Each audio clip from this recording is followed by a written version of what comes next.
Lafoi.fr. Toute la vérité sur la Révolution française, le vrai combat contre-révolutionnaires et leur désinformation. Saint Paul aux Colossiens. Prenez garde que personne ne vous séduise par la philosophie, par des raisonnements vains et trompeurs, selon la tradition des hommes, selon les éléments du monde, et non selon le Christ.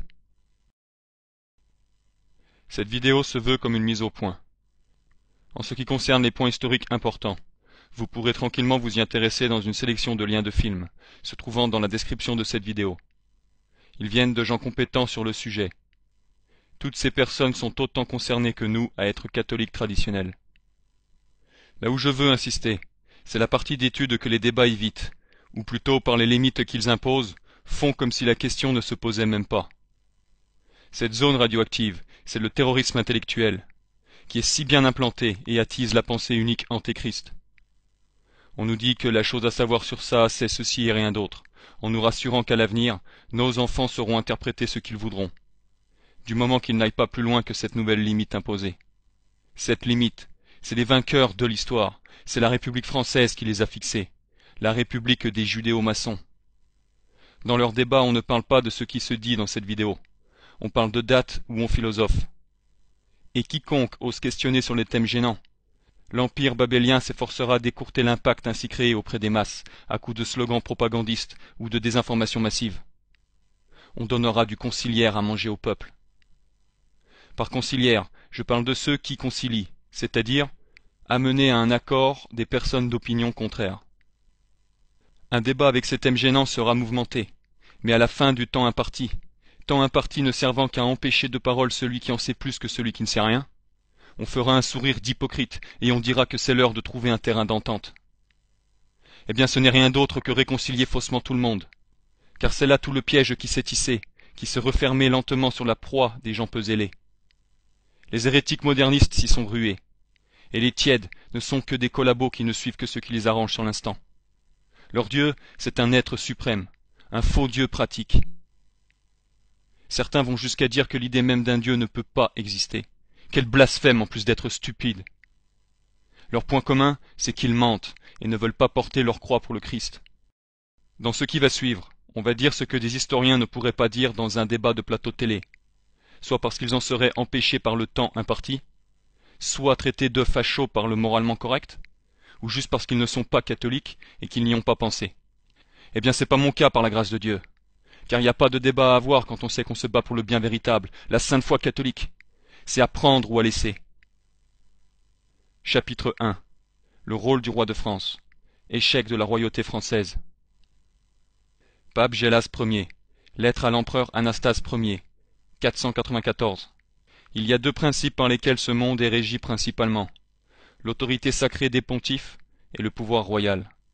Et parmi les deux, la charge des prêtres est d'autant plus lourde qu'ils doivent rendre compte devant la justice divine de ceux-là même qui sont les rois.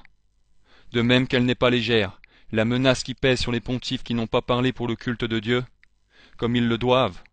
Ainsi n'est-il pas négligeable le danger, puisse-t-il ne pas exister, encouru par ceux qui, alors qu'ils devraient obéir, méprisent. Personne, sous aucun prétexte humain, ne peut s'élever au-dessus de la situation privilégiée de celui que la voix du Christ a placé au-dessus de tous, le pape.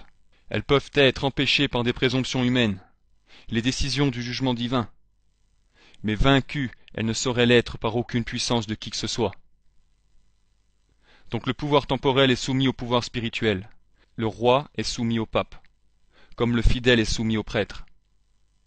Le premier roi catholique de France s'appelait Clovis. Il vivait au Ve siècle, et lors de sa conversion à la sainte foi catholique, il faut savoir que tous ses voisins européens, s'ils n'étaient pas païens, étaient hérétiques ariens. Malgré son isolement géopolitique et stratégique, Clovis fit confiance à Dieu avant l'homme. Et après sa victoire miraculeuse à Tolbiac, il décida de recevoir le baptême, que tout le monde doit avoir reçu pour être sauvé. En acceptant ce sacrement des mains de saint Rémy, évêque de Reims, et en recevant sa couronne royale, Clovis scella une alliance avec l'Église du Christ. La royauté française avait pour objectif l'obéissance à la papauté en étant son bras armé. Les événements historiques le prouvent. La France soliste était le bras armé de l'Église. Le roi, le lieutenant de Dieu sur terre. C'est cet engagement que devaient prendre tous les successeurs de Clovis. Mais au cours des siècles, beaucoup ont par la suite préféré désobéir à ce serment, en relâchant leur zèle, en tenant des hérésies, prenant le gallicanisme et tout ce qui s'ensuit. Une prochaine vidéo sur le sujet pourra se faire, mais ce qu'il faut savoir d'une manière générale, c'est que le Moyen-Âge était la période la plus propice au règne catholique. Le point où on va se focaliser, c'est la grosse responsabilité qu'avait le roi de France Louis XIV en 1689. Où allait-il conduire le royaume de France? À cette date de 1689, le Christ était apparu à une sainte, Sainte Marguerite Marie. Il lui avait donné pour mission de se rendre auprès de Louis XIV pour lui donner un message. Voici un extrait de ce qui fut transmis à Louis XIV le 17 juin 1689. Il en avait bien eu connaissance. Il a encore de plus grands desseins qui ne peuvent être exécutés que par sa toute-puissance. Il désire entrer avec pompe et magnificence dans la maison des princes et des rois, pour y être honoré autant qu'il y a été outragé, méprisé, humilié dans sa passion, et qu'il reçoive autant de plaisir de voir les grands de la terre abaissés et humiliés devant lui, comme il a senti l'amertume de se voir anéanti à leurs pieds. Et voici les paroles que j'entendis sur ce sujet. Fais savoir au fils aîné de mon Sacré-Cœur, parlant du roi de France Louis XIV, que comme sa naissance temporelle a été obtenue par la dévotion au mérite de ma sainte enfance, de même il obtiendra sa naissance de grâce et de gloire éternelle par la consécration qu'il fera de lui-même à mon cœur adorable, qui veut triompher du sien, et par son entremise de celui des grands de la terre. Il veut régner dans son palais, être peint dans ses étendards et gravé dans ses armes, pour les rendre victorieuses de ses ennemis, en abattant à ses pieds ses têtes orgueilleuses et superbes, pour le rendre triomphant de tous les ennemis de la Sainte Église. Fin de citation. Donc en fait, ce qui était demandé, c'était que Louis XIV fasse la consécration du royaume de France au Sacré-Cœur de Jésus-Christ, et qu'il accole ce symbole sur le drapeau royal, afin que par ce moyen-là, la France triomphe des ennemis de la Sainte Église. Le 28 août de la même année, les mêmes demandes du ciel étaient précisées, cette fois accompagnées de promesses. Citation. Ce divin cœur se voulant rendre protecteur et défenseur de sa sacrée personne contre tous ses ennemis visibles et invisibles dont il le veut défendre, et en obtenir tous les autres privilèges qui doivent accompagner cette dévotion de ce sacré cœur, par laquelle il lui veut départir les trésors de ses grâces de sanctification et de salut, en répandant avec abondance et bénédiction sur toutes ses entreprises, qu'il fera réussir à sa gloire, en donnant un heureux succès à ses armes, pour le faire triompher de la malice de ses ennemis. Heureux donc il sera s'il prend goût à cette dévotion. Fin de citation. En plus de ça, le Sacré-Cœur ajoutait que l'ordre des Jésuites, ayant été spécialement choisi pour répandre la dévotion envers lui et transmettre au roi ses grands projets, il recevrait en retour grâce et bénédiction s'il s'acquittait de cette charge, laissant entendre que dans le cas contraire, il en serait châtié. On peut voir que par ces deux lettres qu'avaient eu connaissance et l'ordre jésuite et Louis XIV, le message de notre Seigneur était plus que clair. Clovis à Tolbiac n'avait pas reçu de message directement, lui. Il s'était abandonné à Dieu. C'est dans ces moments-là où on ressent tout le poids des responsabilités et le choix d'un homme qui font toute la différence. Le confesseur du roi, le père Delachaise, un jésuite haut gradé, refusa d'obéir et d'encourager le roi à accepter l'ordre du Christ. La main de Dieu frappa donc ces impies. L'ordre des Jésuites, qui était alors au sommet de sa gloire, s'est ruiné en moins d'un siècle. Supprimé au Portugal en 1759, en France en 1764, en Espagne 3 ans plus tard, et finalement dissous par le pape Clément XIV en 1773. Et pour Louis XIV, qui était lui aussi au sommet de sa gloire, son refus marqua le tournant. Malgré tous ses efforts, il n'a pas su écraser les ennemis de la Sainte Église et de la France, les protestantes Hollande, Prusse et Angleterre, la dynastie hanovrienne, maçonnique, et tous les autres. Tous ces pays ennemis, à l'inverse, montèrent en puissance effective. Aussi, durant tout le XVIIIe siècle, les philosophes du diable, financés notamment par les francs-maçons, préparaient la Révolution française. Et c'est là où Dieu donne des signes aux gens qui ont des yeux pour voir. Le 17 juin 1789, un siècle jour pour jour, où sainte Marguerite Marie avait écrit pour le roi la première demande de consécration au Sacré-Cœur, le tiers-état s'insurgeait et se proclamait assemblée constituante. Donc 100 ans après, jour pour jour, la Révolution française commençait. En résumé, Louis XIV avait décidé donc pris la responsabilité de ne pas écouter le Christ. Ce qu'il voulait, c'était ce qui l'arrangeait, au mieux du conciliarisme. Pour bien se rendre compte de ce choix indigne, un choix de haute trahison, Constatons le style de vie de Louis XIV, la trace qu'il a laissée dans son passage sur Terre. La vidéo de frère Peter Diamond de Most Holy Family Monastery sera utilisée pour ça. Elle est disponible sur la chaîne YouTube de lafoi.fr. En voici un extrait. And how his palace was a symbol for his concentration of power and control. And he goes on to say, quote, "At the Sun King's command," meaning Louis XIV, Versailles blazed with light. A ceaseless round of intricate protocol and brilliant entertainment kept everyone busy from morning until night. Everything revolved in minute detail around the king. His bedroom was placed at the very center of the palace. From 8 o'clock in the morning, when the curtains of the royal bed were drawn aside and Louis woke to hear, "Sire, it is time," the monarch was on parade. His nose was rubbed down with rose water and spirits of wine. He was shaved and dressed, observed by the most fortunate of his subjects. End quote. I thought that was interesting, considering the just disgusting level of pomp that this guy lived in. This is an example of bad will back in a more Catholic age, tremendous spiritual blindness where a person like this could actually think that maybe he has a shot at salvation living in such disgusting, excessive, worshipful luxury. And as a result of sins like that, he fell into working in the temporal sphere against the interests of the church frequently. It also speaks to the human respect of the priests and the chaplains who were in France at this time. Did anybody rebuke him for this excessive and ridiculous activity? If he had been told in a clear and charitable way that this is mortally sinful excess, perhaps he would have reformed himself, especially if many different priests told him this. Those who didn't sinned mortally by omission, and the fact is that there was probably almost no one who rebuked him. Ne voulant pas du règne de notre Seigneur Jésus-Christ, la royauté française n'a eu que ce qu'elle méritait comme châtiment, la Révolution française. Notez d'ailleurs l'inaction des hommes d'Église durant cette période, notamment l'ordre des Jésuites, un ordre qui avait suffisamment prouvé sa valeur dans le combat pour le Christ. Et ça s'est passé comme pour Louis XIV. Les responsables du moment ne voulaient pas du Sacré-Cœur? Eh bien alors, une secte sans nom, une coquille vide serait leur maison. Les deux prochains successeurs de Louis XIV n'ont pas fait leur travail.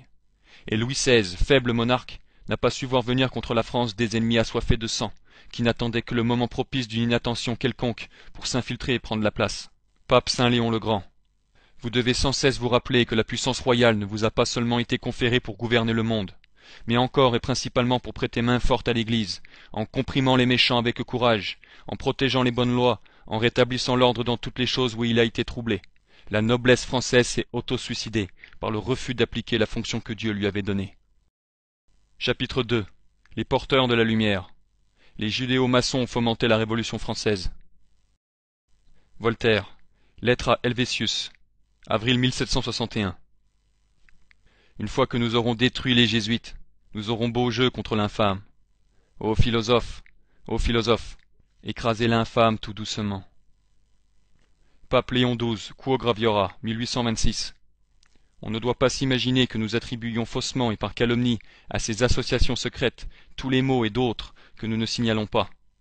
Les ouvrages que leurs membres ont osé publier sur la religion et sur la chose publique, leur mépris pour l'autorité, leur haine pour la souveraineté, leurs attaques contre la divinité de Jésus-Christ et l'existence même d'un Dieu, le matérialisme qu'ils professent, leurs codes et leurs statuts qui démontrent leurs projets et leurs vues, prouvent ce que nous avons apporté de leur effort pour renverser les princes légitimes et pour ébranler les fondements de l'Église.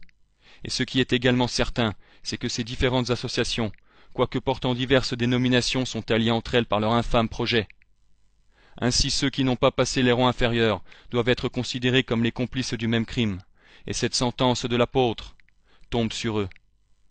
Ceux qui font ces choses sont dignes de mort, et non seulement ceux qui les font, mais même ceux qui s'associent à ceux qui s'en rendent coupables. Une enquête plus détaillée sur le luciférianisme sera disponible dans une autre vidéo. Mais pour l'heure, ce qu'il faut savoir, c'est que la plupart des francs-maçons ne savent rien de tout ce qui va suivre. Donc je ne parle pas des pingouins qui s'amusent et frissonnent dans les loges devant les symboles de base. C'est les têtes pensantes des hauts degrés qui ont fait le coup d'État. Ils nous disent que la franc-maçonnerie n'est pas une religion. Ils ont raison, c'est une secte dont les rites et les procédures sont orientés vers Lucifer. Quand on monte les échelons, on passe de l'humanisme laïcard au luciférianisme, pour ensuite tomber dans le satanisme. Car au final, ça n'était que ça depuis le début, du satanisme en dentelle.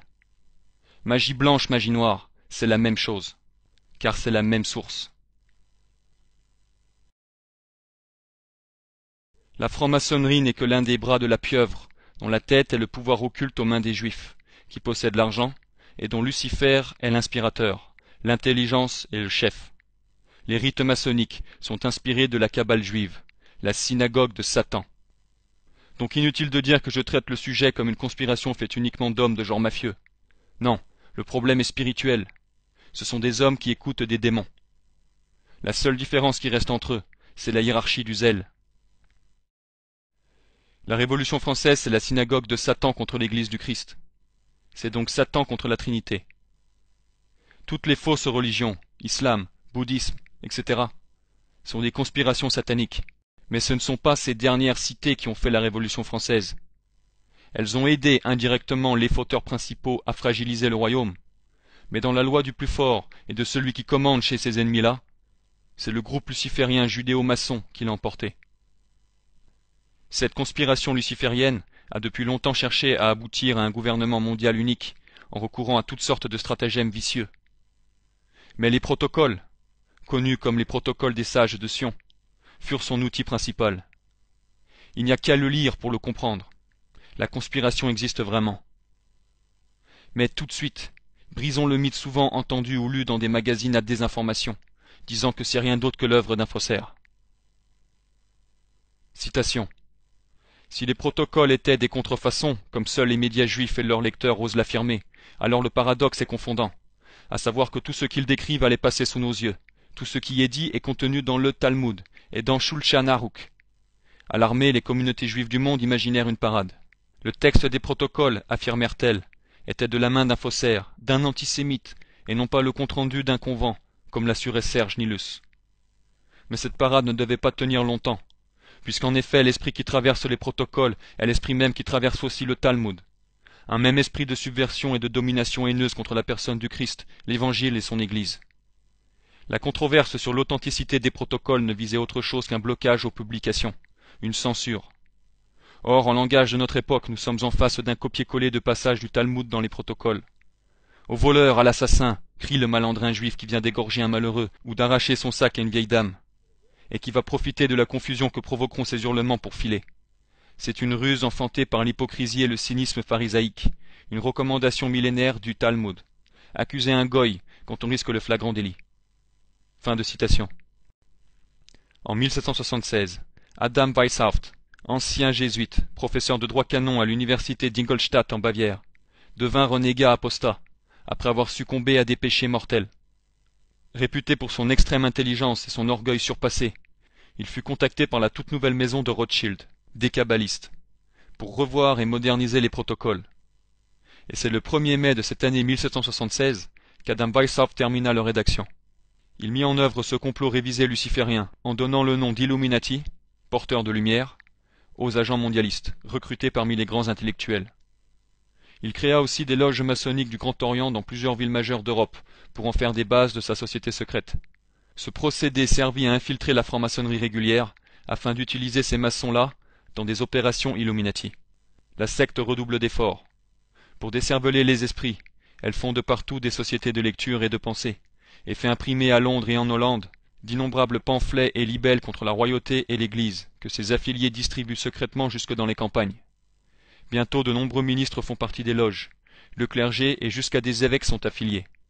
La censure des livres est dirigée par un initié, et pour se procurer les fonds nécessaires à sa propagande luciférienne, la secte réussit à faire nommer à la garde du Trésor royal un de ses membres. La Révolution française fut la première attaque organisée de la secte internationaliste. Elle devait servir de base de lancement pour leur vrai projet à long terme. Le travail de perversion générale des esprits étant suffisamment avancé, le Grand Orient en juin 1788 envoie à toutes les loges de province les instructions secrètes pour déclencher la Révolution en 1789. Aussitôt que vous aurez reçu le paquet ci-joint, vous en accuserez réception. Vous y joindrez le serment d'exécuter fidèlement et ponctuellement tous les ordres qui vous arriveront sous la même forme, sans vous mettre en pensée de savoir de quelle main ils partent, ni comment ils vous arrivent. Si vous refusez ce serment, et si vous y manquez, vous serez regardé comme ayant violé celui que vous avez fait à votre entrée dans l'ordre des frères. Souvenez-vous des poignards qui attendent les traîtres. À ce moment, il y a 629 loges en France, dont 63 à Paris, 442 en province réparties dans 282 villes, 39 aux colonies et 69 dans l'armée de marine, qui toutes obéissent au même mot d'ordre secret. Un agent Illuminati avait mis les notes de Weishaupt sous forme manuscrite prêt à être publiées et destinées à l'information des leaders révolutionnaires partout dans le monde. Des copies de cette Bible luciférienne furent mises entre les mains de mandataires soigneusement sélectionnés, afin de s'assurer qu'il en subsisterait un certain nombre si par aventure des autorités gouvernementales s'en saisissaient. Une copie fut envoyée en 1784 de Francfort-sur-le-Main en Allemagne, à Mirabeau, à Paris. Elle avait été choisie pour fomenter la Révolution française prévue pour éclater en 1789. Donc tout ça prouve l'existence de l'organisation minutieuse d'un groupe armé et zélé derrière la Révolution française. Sachez aussi que Mirabeau était franc-maçon et allait devenir un célèbre révolutionnaire français. Les convents de Wilhelmsbad en 1782 et de Francfort en 1786 décrétèrent l'assassinat de Louis XVI, si bien qu'en 1789, à l'ouverture des États généraux, Mirabeau, l'un des hauts initiés, désignant le roi du doigt, dira tout haut « Voilà la victime ». Le comte de Virieu dira « Tout ceci est autrement sérieux que vous n'y pensez.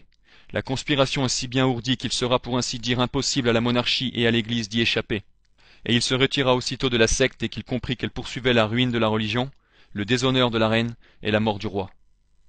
L'extrait suivant est très intéressant. Il se veut comme un avertissement.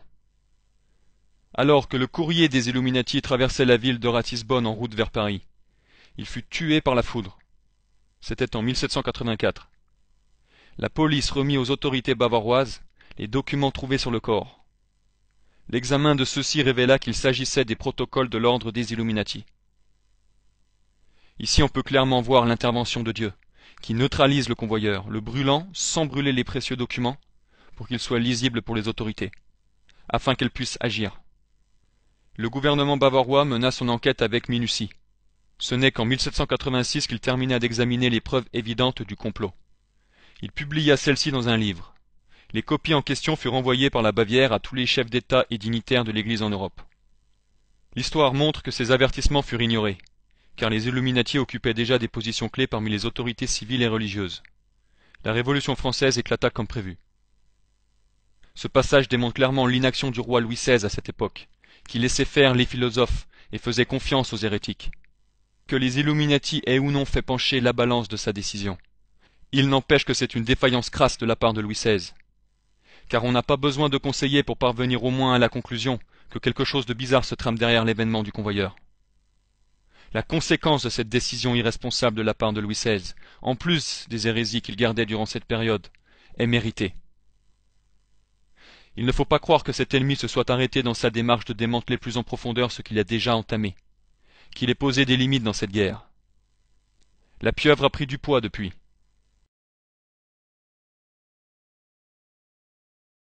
Ce qui est aussi intéressant, c'est de faire le lien entre le châtiment divin entre l'ordre des jésuites évoqué dans le chapitre précédent et le fait que Weishaupt, la figure principale du mouvement humain et actif de la conspiration satanique, était un ancien jésuite qui allait développer tout son zèle démoniaque à chercher l'extermination du catholicisme. Le roi ainsi mis hors jeu, les têtes pensantes de la judéo-maçonnerie pouvaient s'infiltrer à leur aise dans les murs de l'église, car c'était son garde du corps qui avait été éliminé.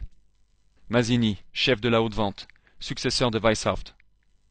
Notre but est celui de Voltaire et celui de la Révolution française, l'anéantissement à tout jamais du catholicisme et même de toute idée chrétienne. Chapitre 3. Volonté destructrice de la Révolution française contre l'Église. Pape Pie VI, Inscrutabile Divine, 25 décembre 1775. En vérité, ces philosophes pervers, après avoir répandu ces ténèbres et après avoir extirpé des cœurs la religion, cherchent surtout à faire en sorte que les hommes dissolvent tous ces liens par lesquels ils sont unis entre eux et avec leur souverain. La Révolution française ne s'est pas faite en douceur. Normal, c'est une opération de conquête militaire.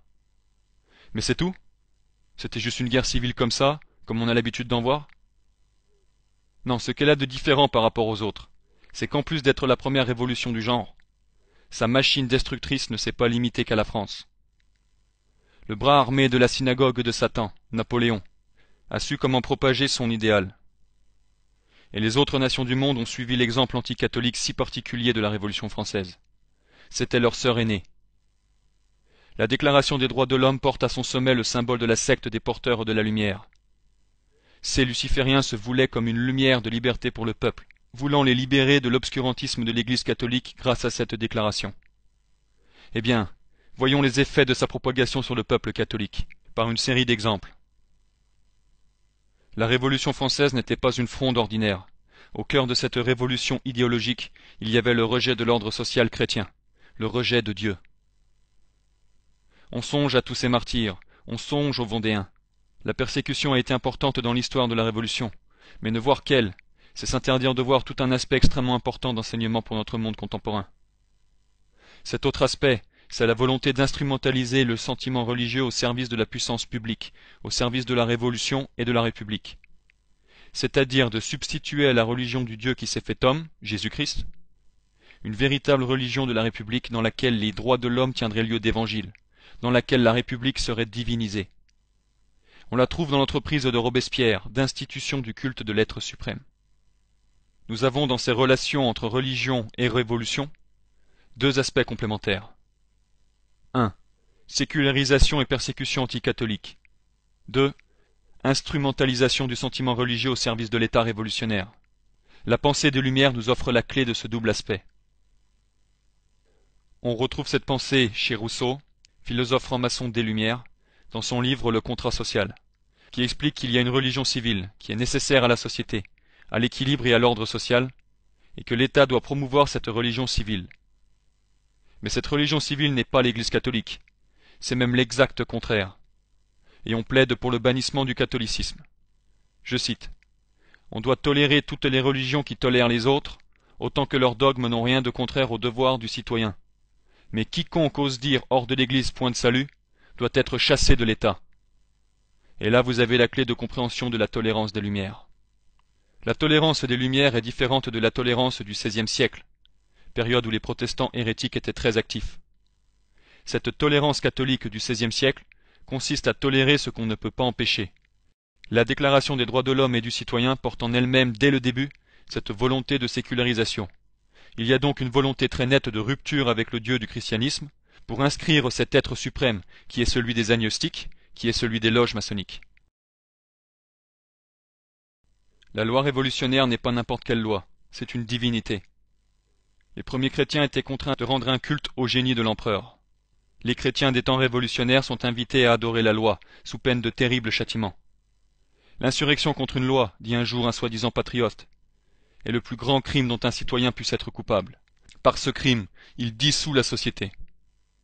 Elles permettent d'expliquer le génocide vendéen. Fin de citation. Notez le terme de « dissous » qui est employé pour parler de ce que ferait subir à la nation divinisée un anti-citoyen. Eh bien, dans la Sainte Bible, le terme synonyme de « dissous », détruit, est employé pour parler de l'Antéchrist. 1 Jean 4, 2, 3. Tout esprit qui confesse que Jésus-Christ est venu dans la chair est de Dieu, et tout esprit qui détruit Jésus n'est point de Dieu, et celui-là est l'Antéchrist. C'est choquant de similitude. Choquant car c'est l'inversion des rôles, c'est la croix inversée dans toute son horreur.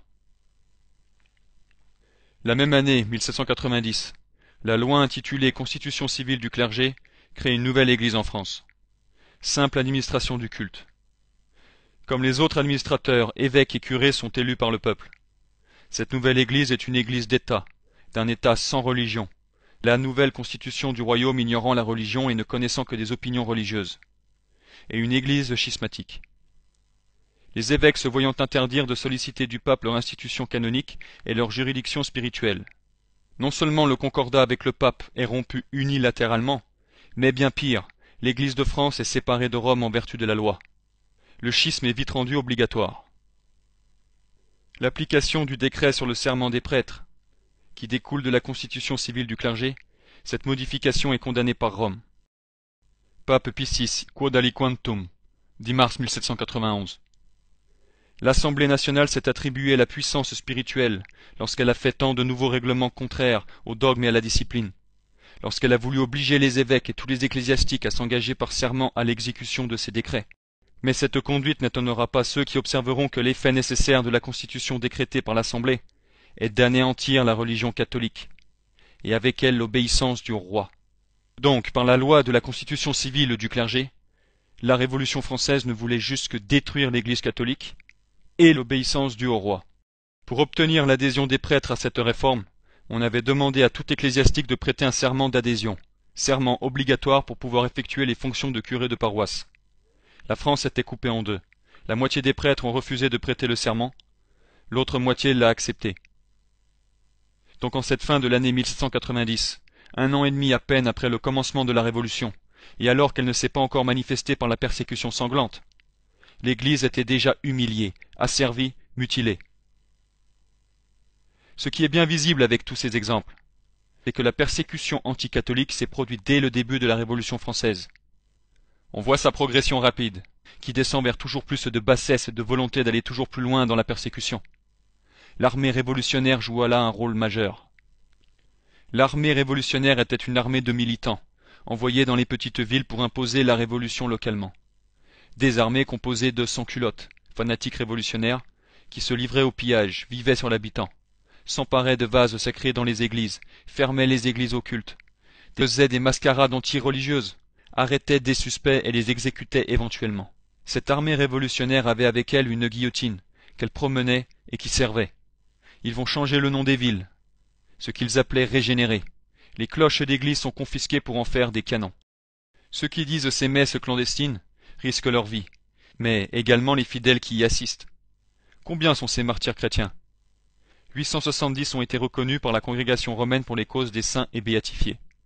Parmi eux se trouvent les 16 carmélites de Compiègne, les 13 Ursulines de Valenciennes, les 191 martyrs de septembre 1792, assassinés dans les prisons des Carmes, 99 martyrs d'Avrier, dont 84 fidèles. Une telle liste est déjà impressionnante. Mais l'historien peut y ajouter bien d'autres victimes, qui ont certainement perdu la vie à cause de leur foi. On en trouve dans toutes les régions de France. À Clérac, l'abbé de Lartigue massacré par une foule en folie, 143 prêtres noyés en 1793. Restent les prêtres qu'on ne peut pas tuer, au moins pour l'instant, parce qu'ils ont prêté le serment. Alors ceux-là, on les force d'abdiquer et de se marier. Il y avait bien eu, dès 1791 et 1792, quelques mariages de prêtres. Mais ces mariages étaient volontaires. Maintenant ils sont quasi obligatoires, et se font sous la pression des sociétés populaires, et sous la menace de la prison et de l'échafaud. On force à se déprétiser, comme on dit, en déposant des lettres de prêtrise. Et comme ils avaient déjà cédé pour le serment, ces mêmes prêtres cèdent à nouveau. 20 000 prêtres renoncent. La persécution contre le christianisme n'est donc pas seulement violente, elle est effrayante. Elle est de nature à faire céder les plus résolus. D'ailleurs, beaucoup ont cédé. Beaucoup se sont soumis. La moitié des prêtres séculiers ont prêté le serment civique et adhéré ainsi au schisme. Et la moitié de cette moitié a abdiqué, renonçant aux fonctions sacerdotales. Quant aux fidèles, beaucoup par la force des choses se sont déshabitués de fréquenter les églises et de recourir aux sacrements. Il s'est produit pendant ces 10 années un abandon massif de la pratique. En 1801, 50% des Français ne font plus leur Pâques. 90% le faisaient en 1789. L'Église de France est devenue un champ de décombres. Après avoir lu tout ça, qui oserait encore minimiser l'impact de la Révolution sur l'Église? L'extrait suivant est tiré de la vidéo La démoniaque Révolution française, du frère Peter Diamond. In October of 1793, they abolished the Christian era. The festivals of the Christian year were no longer celebrated. Years were no longer dated from the incarnation of Christ. They devised a new dating system, and the week was even changed from 7 days to 10. Sunday was also abolished, the day of the Lord, and the new era began with the beginning of the overthrow of the monarchy by the French Revolution, which occurred in 1792. And I just find it amazing that in the 18th century, not that long ago, in what was Catholic France, this actually occurred.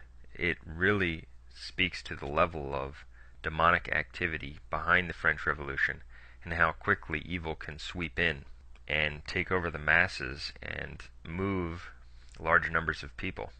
They desecrated hosts. They burned the Bible and crucifixes. The Cathedral of Notre Dame was actually turned into a, quote, temple of reason. And in the cathedral, they actually had goddess worship, and it was done with a living actress. They had a ceremony where she played the goddess of reason, and they worshipped her.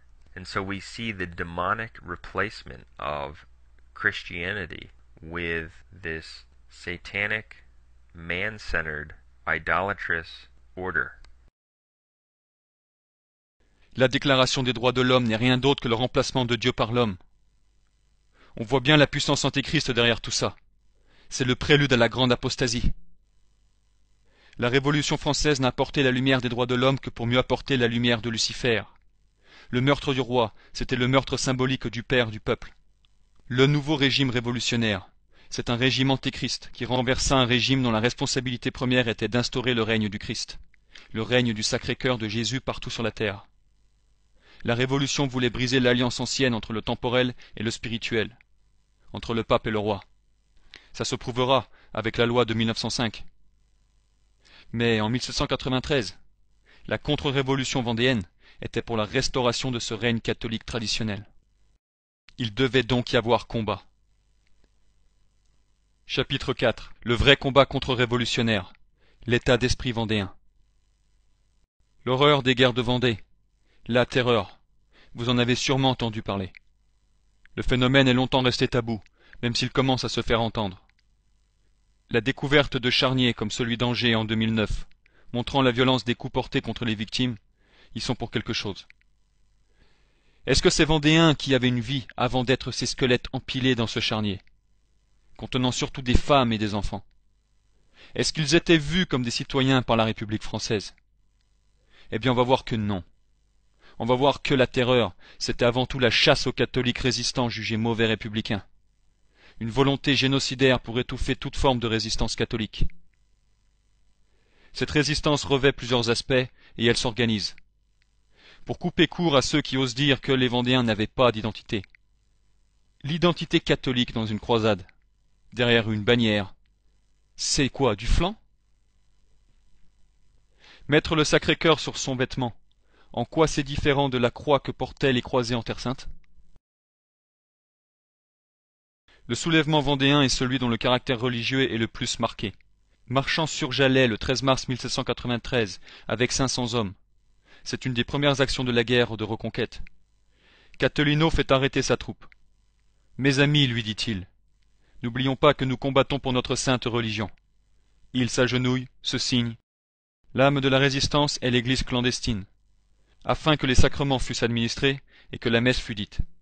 La messe sera dite à tout prix, dans les conditions les plus invraisemblables, et dans les cachettes les plus inconfortables. C'est en raison de leurs croyances religieuses que les Vendéens ont été exterminés. Donc, déjà il faut se dire que c'est parce que la foi catholique était active en Vendée, et menaçait la République des francs-maçons, qu'il y a eu décision de génocide. Il faut bien appuyer ce fait. La République française des Lumières avait voulu le génocide. Derrière ces institutions politiques, comme le Comité du salut public, elle l'a soigneusement organisé avant de passer à l'acte. Voici une série de preuves. Puis viennent les lois votées à l'unanimité. La première, celle du 1er août 1793, conceptualise l'anéantissement matériel de la Vendée et la déportation des femmes, des enfants et des vieillards. Article 8. Les femmes, les enfants, les vieillards seront conduits à l'intérieur. Il sera pourvu à leur subsistance avec tous les égards dus à l'humanité. Article 14. Les biens des rebelles de la Vendée sont déclarés appartenir à la République. Au nom de la République, le Conseil exécutif provisoire mande et ordonne à tous les corps administratifs et tribunaux que de la présente loi ils fassent consigner dans leurs registres, lire, publier, afficher dans leur département. La Convention constatant que la déportation des femmes, des enfants et des vieillards ne pouvait pas s'appliquer, entre autres parce que les Vendéens ne le veulent pas et se battent, le Comité du salut public décide de les exterminer. C'est l'objet d'une seconde loi, dont l'objectif est de régler définitivement la question vendéenne. Soldats de la liberté, il faut que les brigands de la Vendée soient exterminés. Le soldat de la patrie l'exige, l'impatience du peuple français le commande, son courage doit l'accomplir. Sur proposition de la Convention, le Comité de salut public débaptise la Vendée pour lui donner un nouveau nom, Département vengé. Le terme vengé veut dire dans ce sens purifié par le meurtre, parce que le département avait souillé la République. Comme l'a si bien dit Stéphane Courtois, volonté d'extermination qui caractérise les événements de la Vendée. Il ne se contente pas de recenser des massacres de masse dus à quelques hasards. Il conclut au contraire que les crimes de Vendée paraissent tenir à un système d'extermination générale dont il accuse le comité du salut public qui a décidé de tourner la faux de la mort sur la totalité de la race vendéenne. C'est la dimension volontaire et planifiée du massacre par les diverses instances du pouvoir étatique. Comité du salut public, convention, armée de l'Ouest, etc. Pour bien appuyer le point sur la volonté d'extermination massive à l'encontre de cette résistance catholique qui prend de l'ampleur, voici une série d'exemples, dont certains viennent du film Les Vendéens. Ce film qui avait été diffusé sur France 3 avait tiré ces informations d'archives. Vous pouvez le voir aussi dans la fiche description de cette vidéo YouTube. C'est la République française qui ferait bien de montrer ce film à ses propres élèves. Le ministre Barrère, en juillet 1793, propose personnellement un plan de destruction totale pour des raisons militaires.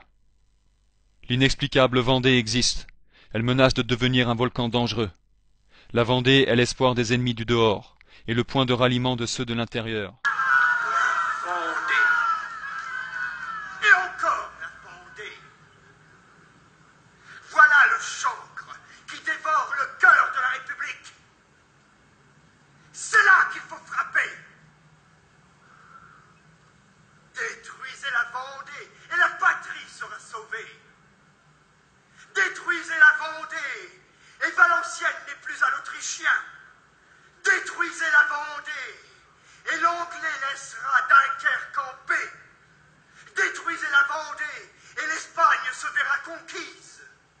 Détruisez la Vendée et Lyon ne résistera plus. Il faut exterminer cette race rebelle. Brûler leurs forêts, couper leurs récoltes, enlever leurs troupeaux.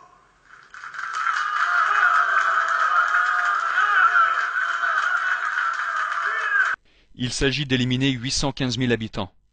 La première phase est scientifique. Il s'agit, conformément aux vœux et aux lois de la Convention et du Comité de salut public, de mettre en œuvre des moyens d'élimination à grande échelle. Pour ce faire, on sollicite les services d'un des plus grands chimistes de l'époque, qui ne trouvera pas la solution. D'autres, comme le général Santerre, proposent les mines. Carrier soumet l'utilisation du poison. Vous avez à délivrer le pays d'un chancre qui le dévore. Le poison est plus sûr que toute votre artillerie. Faites empoisonner des sources d'eau.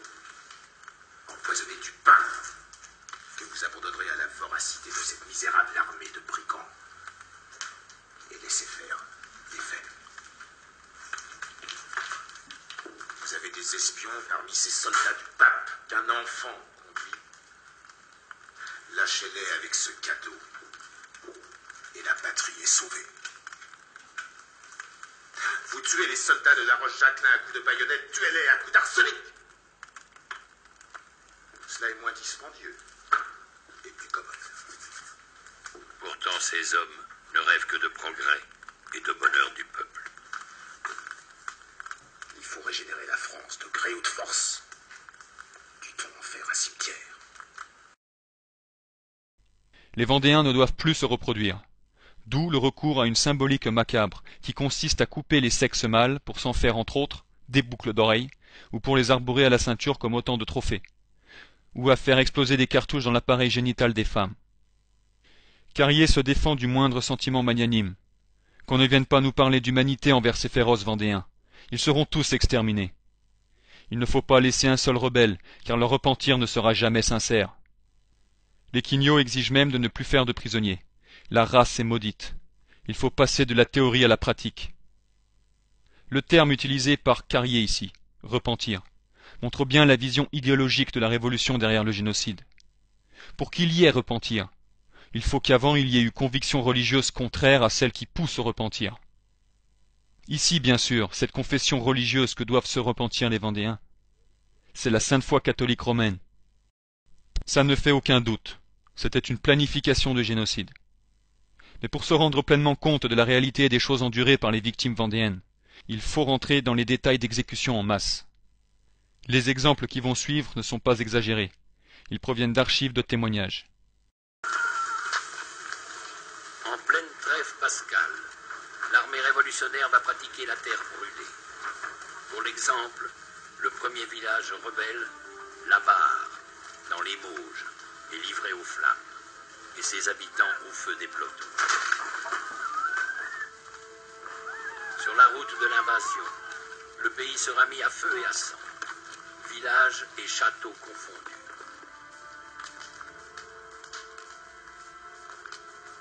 Du domaine de Bonchamp, la Baronnière, désertée par ses habitants, il ne restera bientôt plus qu'une tour symbolique. C'est Westermann qui sévit, le sabreur qui s'est illustré le 10 août 1792 dans la prise des Tuileries et les massacres qui s'ensuivirent. Pendant que l'armée des insurgés est encore autour de Nantes, il a son plan, sa méthode. Un village brûlé terrifie plus que la vue de 100 cadavres. Et mieux vaut les deux. Un raid rapide, de part en part, avec une colonne de brûle tout, renouvelant les mêmes scènes de terreur, massacres et incendies. Brûler au passage le domaine de l'Escure est un évident plaisir pour celui qu'on surnomme le boucher de la Vendée. Il n'épargnera pas non plus le repère des La Roche-Jacquelin. À la République! Les villes, grandes et moyennes, sont transformées en cités d'extermination, par le biais entre autres des antichambres de la mort et des noyades. Les antichambres de la mort, expression de Carrier, sont composées de prisons. Ces lieux étaient conçus comme autant de mouroirs. On espérait que les prisonniers entassés les uns sur les autres allaient mourir naturellement, vaincus par la maladie, ou à défaut s'entretuer. En fait, les résultats déçoivent, car ces chiens ne crèvent pas assez vite. Il s'avère donc nécessaire d'accélérer le processus, d'où le recours aux moyens usuels, guillotine, fusillade massive, noyade, source de grandes et joyeuses festivités et de banquets sur les lieux mêmes. Carrier invente ce qu'il appelle la déportation verticale dans la baignoire nationale. La nuit, sans jugement, les victimes sont embarquées, parfois par centaines, sur des gabarres qu'on s'aborde au milieu du fleuve. Près de 5000 personnes ont péri ainsi, à Nantes, par la noyade. On retrouve ces noyades un peu partout. Ces noyades sont individuelles, par groupe ou en nombre. Les noyades par couple, appelées mariages républicains, ont particulièrement amusé les organisateurs en raison de leur caractère. Il s'agit d'unir nus, dans des positions obscènes, le père et la mère, le frère et la sœur, un curé et une religieuse, etc., avant de les jeter à l'eau. Pour les noyades en nombre, la procédure est plus longue. On entasse la cargaison humaine dans une galiote aménagée de sabords.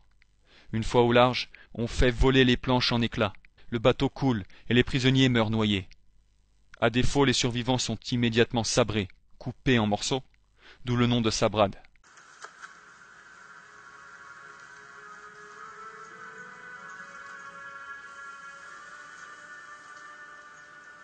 Aussitôt que notre armée est entrée dans la Vendée, chaque soldat a dès lors mis à mort qui lui a plu, pillé qui lui a plu, sous prétexte que celui qu'il tuait ou qu'il pillait était rebelle ou pensait royalistement. Aucune peine n'a été portée. Aucune précaution n'a été prise pour réprimer ou modérer l'ardeur du sang ou du pillage. Ces exemples-ci proviennent de rapports entreposés aux archives du fort militaire de Vincennes. Général Caffin, j'avais ordonné de passer au fil de la baïonnette tous les scélérats qu'on aurait pu rencontrer, et de brûler les métairies et les hameaux qui avoisinent Jalais. Mes ordres ont été ponctuellement exécutés, et dans ce moment 40 métairies brûlent la campagne. Sur le terrain, le général en chef Turreau va mettre en œuvre un plan d'extermination qu'il définit dans un ordre du jour à ses troupes. Tous les brigands qui sauront trouver les armes à la main ou convaincus de les avoir prises seront passés au fil de la baïonnette. On agira de même avec les femmes, filles et enfants qui seront dans ce cas. Les personnes seulement suspectes ne seront pas plus épargnées. Tous les villages, métairies, bois, genêts et tout ce qui peut être brûlé sera livré aux flammes.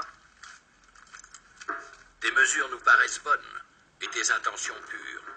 Extermine les brigands jusqu'au dernier. Voilà ton devoir, lui écrit la Convention. Messieurs, grâce à vous, dans 15 jours, il n'y aura plus en Vendée ni maison, ni vivres, ni habitants. Du côté des Vendéens, les descriptions faites révèlent l'atrocité de la situation. Femmes enceintes étendues et écrasées sous des pressoirs, pauvres femmes ouvertes vivantes, Jean l'aîné, brûlé vif dans son lit où il avait été retenu pour cause de maladie, membres sanglants et nourrissons portés en triomphe au bout des baïonnettes. Les pires atrocités rapportées par les révolutionnaires eux-mêmes sont commises. Ils tannent la peau des Vendéens afin d'en faire des culottes de cheval destinées aux officiers. Ils coupent les têtes pour les disséquer, jettent les femmes, blancs comme bleus, dans des fours à clissons, etc. Hamé fait allumer des fours, et lorsqu'ils sont bien chauffés, il y jette les femmes et les enfants. Les cris de ces misérables ont si fort diverti les soldats qu'ils ont voulu continuer ces plaisirs. Les femelles des royalistes manquant, ils s'adressent aux épouses des vrais patriotes.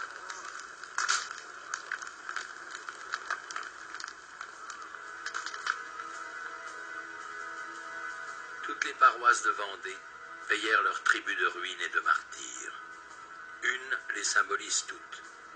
Les Lucs sur Boulogne, qui vit passer l'horreur le 28 février 1794 et qui en garde le souvenir.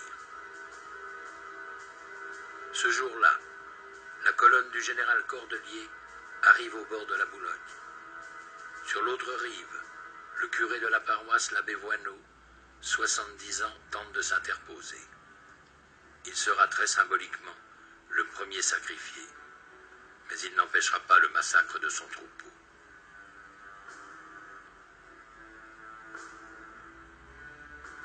Sur les lieux de l'ancienne église, qui fut livrée aux flammes avec la population qui s'y était réfugiée, une chapelle commémorative garde les noms de 563 personnes identifiées, dont 147 enfants, parmi lesquels 22 n'avaient pas 2 ans.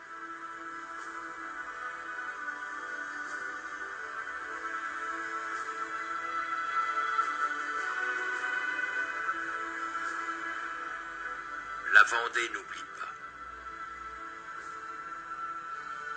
Elle n'oublie pas ces morts innombrables qui partout, jusqu'au plus profond des bois, ont porté témoignage en sanctifiant sa terre. Avec le facteur clé de la persécution antireligieuse et la persévérance dans les atrocités en masse, c'est une preuve absolue que le nouveau régime en place est diabolique et que l'armée droit-de-l'homiste favorise les tortionnaires. Les révolutionnaires tourmentent les Vendéens catholiques comme des démons le feraient à des damnés en enfer. Ils se comportent comme de véritables possédés. Il y a dans cette volonté destructrice plus qu'une volonté froide. On y trouve aussi comme une haine satanique.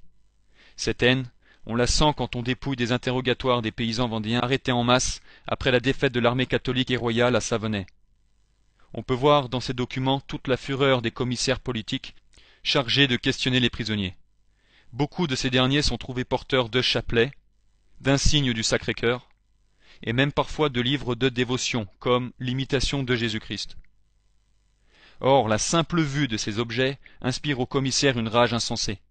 Ils les saisissent, les lacèrent, les piétinent et les jettent dans le feu. Ceux qui ont étudié les cas de possession sauront reconnaître les similitudes. Voici un extrait du film Annalise Mitchell, une histoire de possession, disponible aussi sur la chaîne YouTube de lafoi.fr, où le frère Peter Diamond fera des remarques intéressantes. Referring to when she was about to enter a Catholic shrine, it says, quote, "She approached it with the greatest hesitation. She looked at the people who were kneeling in the area surrounding the little garden, and it seemed to her that while praying they were gnashing their teeth. She had to avert her glance from the picture of Christ in the chapel. She made it several times to the garden, but could not get past it. She also noted that she could no longer look at medals or pictures of saints. They sparkled so intensely that she could not stand it," end quote. Made fun, so to speak, of the priest. She was simply not Annalise anymore. She tore off a medal that Frau Hein was wearing. Here are some other quotes about what happened to her as the evidence of her demonic possession began to pile up. This is from page 71, quote, Anneliese seemed to develop a peculiar aversion to all sacred objects. She removed a picture of Christ from the wall. In Maria Klug's room she threw her rosary into the corner during a prayer session of the little group. Faisons le bilan en morts du génocide. Le génocide s'accompagne de la ruine du pays. Il s'agit pour Barère de balayer avec le canon le sol de la Vendée et de le purifier par le feu. Si ce génocide, malgré les intentions et la programmation, n'est pas mené à terme, c'est uniquement en raison de la faiblesse des moyens. Le bilan s'impose. La Vendée militaire, sur une population estimée à 815 000 personnes, a perdu au moins 117 000 membres, dont une grande partie du fait du système de dépopulation. Ce dernier drapeau du royaume des Lys était une Europe de la marquise. Il disparaîtra dans l'Apocalypse, complaisamment décrite par le chef de ses cavaliers, qu'on retrouve à Savenay, en ange exterminateur. Westermann. Il n'y a plus de Vendée. Elle est morte, sous notre sabre libre, avec ses femmes et ses enfants. Je viens de l'enterrer dans les marais et les bois de Savenay.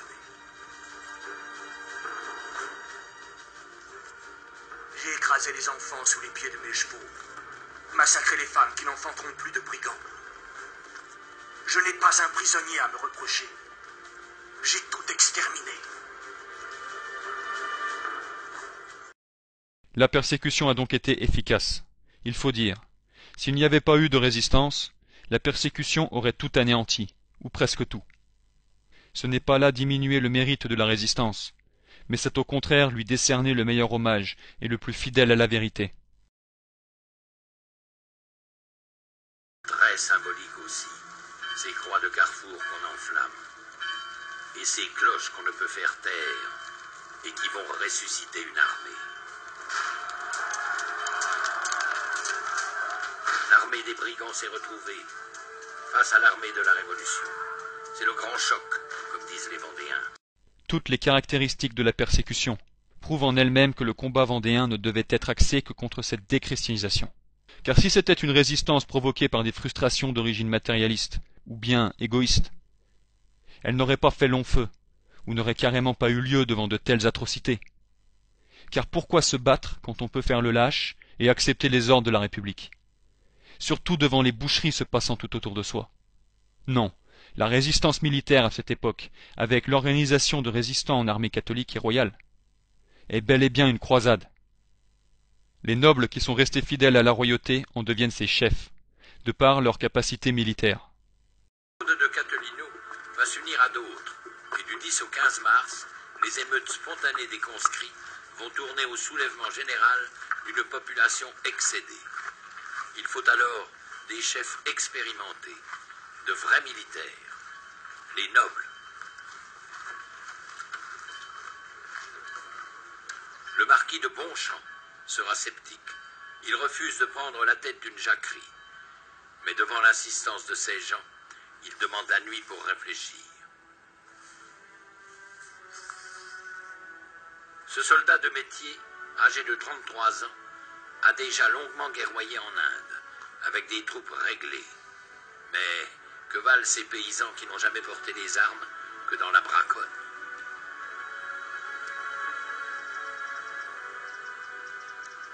Ils vont au massacre, ils courent au martyre.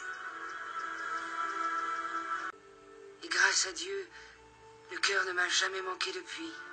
C'est ainsi que Langevin est devenue brave et vendéenne. Car la Vendée militaire, fidèle au double cœur, déborde largement ce département de Vendée, taillé par la Révolution sur les confins de 3 provinces. L'Anjou, du Val-de-Loire et des Mauges, d'où jaillit l'étincelle de cette insurrection qui va entrer dans la légende avec ses héros et ses saints.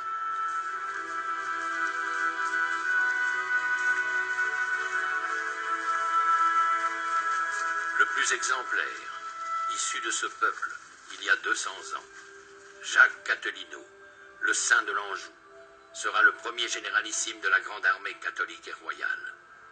À sa mort, Maurice d'Elbée prendra la relève. Il est de petite noblesse terrienne, comme Charles de Bonchamp, le plus instruit dans l'art de la guerre, avec à leur tête celui qu'ils appellent le Saint du Poitou, Louis-Marie de Lescure, flanqué d'un archange de 20 ans, son cousin, Henri de la Roche-Jacquelin, qui restera comme le dernier généralissime de la grande armée du roi et de la foi. Ces succès me confondent. Ils viennent de Dieu. C'est ce que disait hier M. Henri. C'est ce que je pense, ce que nous pensons tous. Rendons grâce à Dieu seul et prions-le de continuer à présider nos conseils.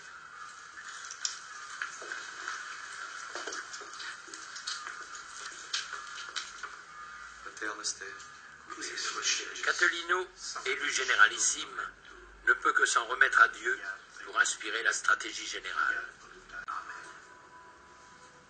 Pour les Vendéens, tout pouvoir vient de Dieu, dont le roi n'est que lieutenant sur terre.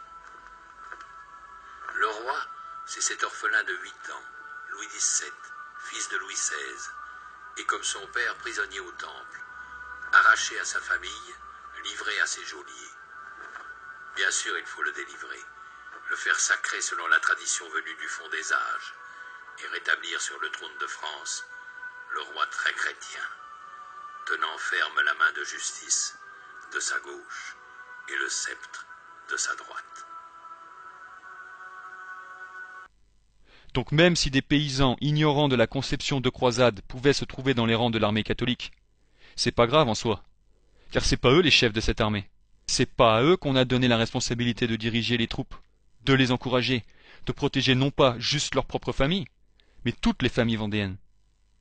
Une poignée de nobles, conscients de se battre pour la sainte foi, et qui auraient su commander des gens impies n'y croyant pas, ça n'enlèverait rien à la fonction originale et à l'objectif de cette armée au sens général, c'est-à-dire une sainte reconquête. Eux et leurs troupes se battaient dans les pires conditions, persévéraient jusqu'au bout comme les croisés l'ont fait pour la prise de Jérusalem en 1099. Tout un peuple va s'offrir en sacrifice, à l'exemple de son Dieu crucifié.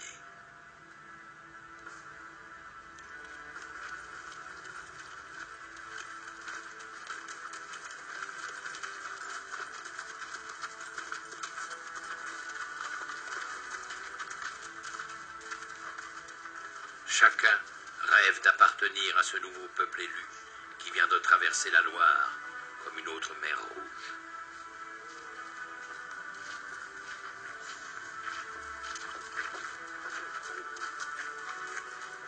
Avec les bandes de Chouans, du Maine et de Bretagne qui les rejoindront en chemin, ils seront ainsi près de 100 000 à piétiner sur les routes de l'Exode dans une absurde et tragique aventure qu'ils ont eux-mêmes appelée la Grande Virée de Galerne, du nom du vent d'outre-Loire, vent de nord-ouest, vent des tempêtes et des naufrages. Mais avant d'être un chemin de croix, la Grande Virée semble s'ouvrir une voie triomphale sous les ordres d'un généralissime de 20 ans, M. Henri, épaulé par l'ancien caporal de Lorraine, Stofflet, et par Marigny, ex-officier de marine. Troupeaux, chariots, femmes et enfants, vieillards, forment de longues colonnes refluant vers l'est, vers les pays du Bocage, où l'on espère stopper l'invasion. Mais tous ces réfugiés ne peuvent que gêner les manœuvres de charrette. Battu 7 fois en des combats de retardement, le brave chevalier lance un appel au secours à la grande armée catholique et royale, auquel celle-ci va répondre. Toutes les villes se ferment devant cette misérable armée qu'on n'appelle plus que l'armée des puants, avec le typhus et la dysenterie qu'elle porte en elle. Mais c'est d'un même cœur que le jeune général, toujours à l'avant-garde, fait face au malheur. Il tente une ultime manœuvre en s'emparant du Mans pour y faire reposer sa horde. Et les hussards sont à leur trousse.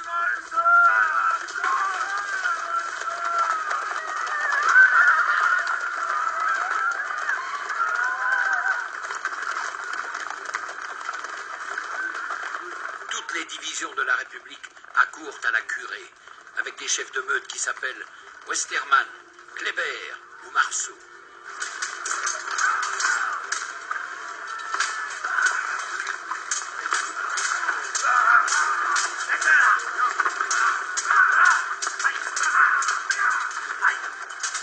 peu qui reste de combattants vendéens se battra toute la nuit. Mais la masse des non-combattants est prise au piège dans la ville. À l'aube, elle sera systématiquement exterminée, malgré les efforts d'un Marceau. Le massacre fera 5000 victimes dans la cité même, et 10 000 parmi les fuyards, qu'on prend le plus vif plaisir à chasser, selon le rapport du représentant Garnier. Ces 4 généraux d'armée fantôme réussissent à se réunir un jour dans les ruines d'un château incendié, pour un serment solennel d'aide et assistance, et que celui qui viendrait à y faillir encourrait la peine de mort.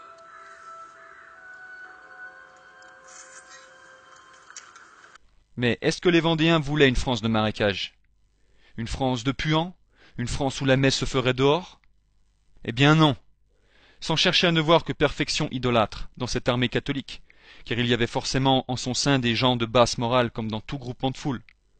On peut quand même dire que ceux qui y persévéraient, nobles et paysans compris, ceux qui ont fait la réputation de cette armée, voulaient reprendre la patrie pour la mission qu'elle devait accomplir.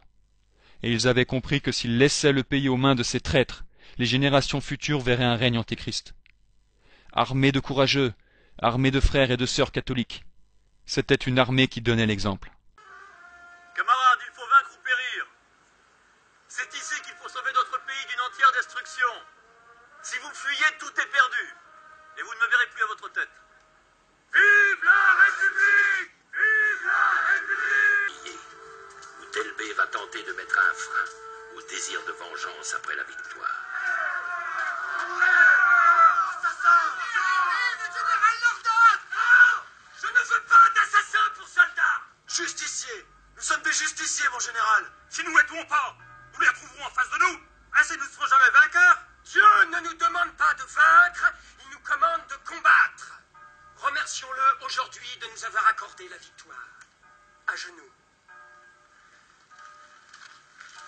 Notre Père, qui êtes aux cieux, que votre nom soit sanctifié, que votre règne arrive, que votre volonté soit faite sur la terre comme au ciel.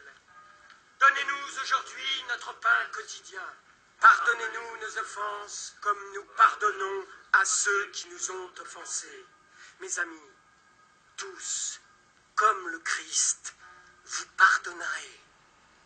Ne nous laissez pas succomber à la tentation, mais délivrez-nous du mal, ainsi soit-il. Les prisonniers seront ainsi sauvés par le pater des Vendéens, comme on dit. En ce printemps 93. Dans les mémoires du général en chef des armées de l'Ouest, on peut lire une description des Vendéens de l'armée catholique et royale. Parlons maintenant des Vendéens. À qu'il ne manque qu'une autre cause à défendre, une manière de combattre dont on ne connaissait pas encore, un attachement inviolable à leur parti, une confiance sans borne dans leur chef, une telle fidélité dans leurs promesses qu'elle peut suppléer à la discipline, un courage indomptable et à l'épreuve de toutes sortes de dangers, de fatigues et de privations. Voilà ce qui fait des Vendéens des ennemis redoutables. Après avoir été réduite à un reste suite au combat acharné et à la défaite de Savenay, le dernier carré des fidèles croisés a été laissé en plan. Il a été abandonné par ceux-là même pour qu'ils voulaient le retour. Et le 12 octobre 1795, 15 000 hommes attendent le frère du roi, qui leur a fixé rendez-vous sur la plage de la Tranche.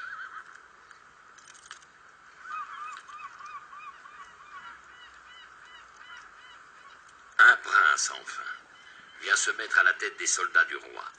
Tout l'Ouest va se soulever, et tous ensemble, on marchera sur Paris.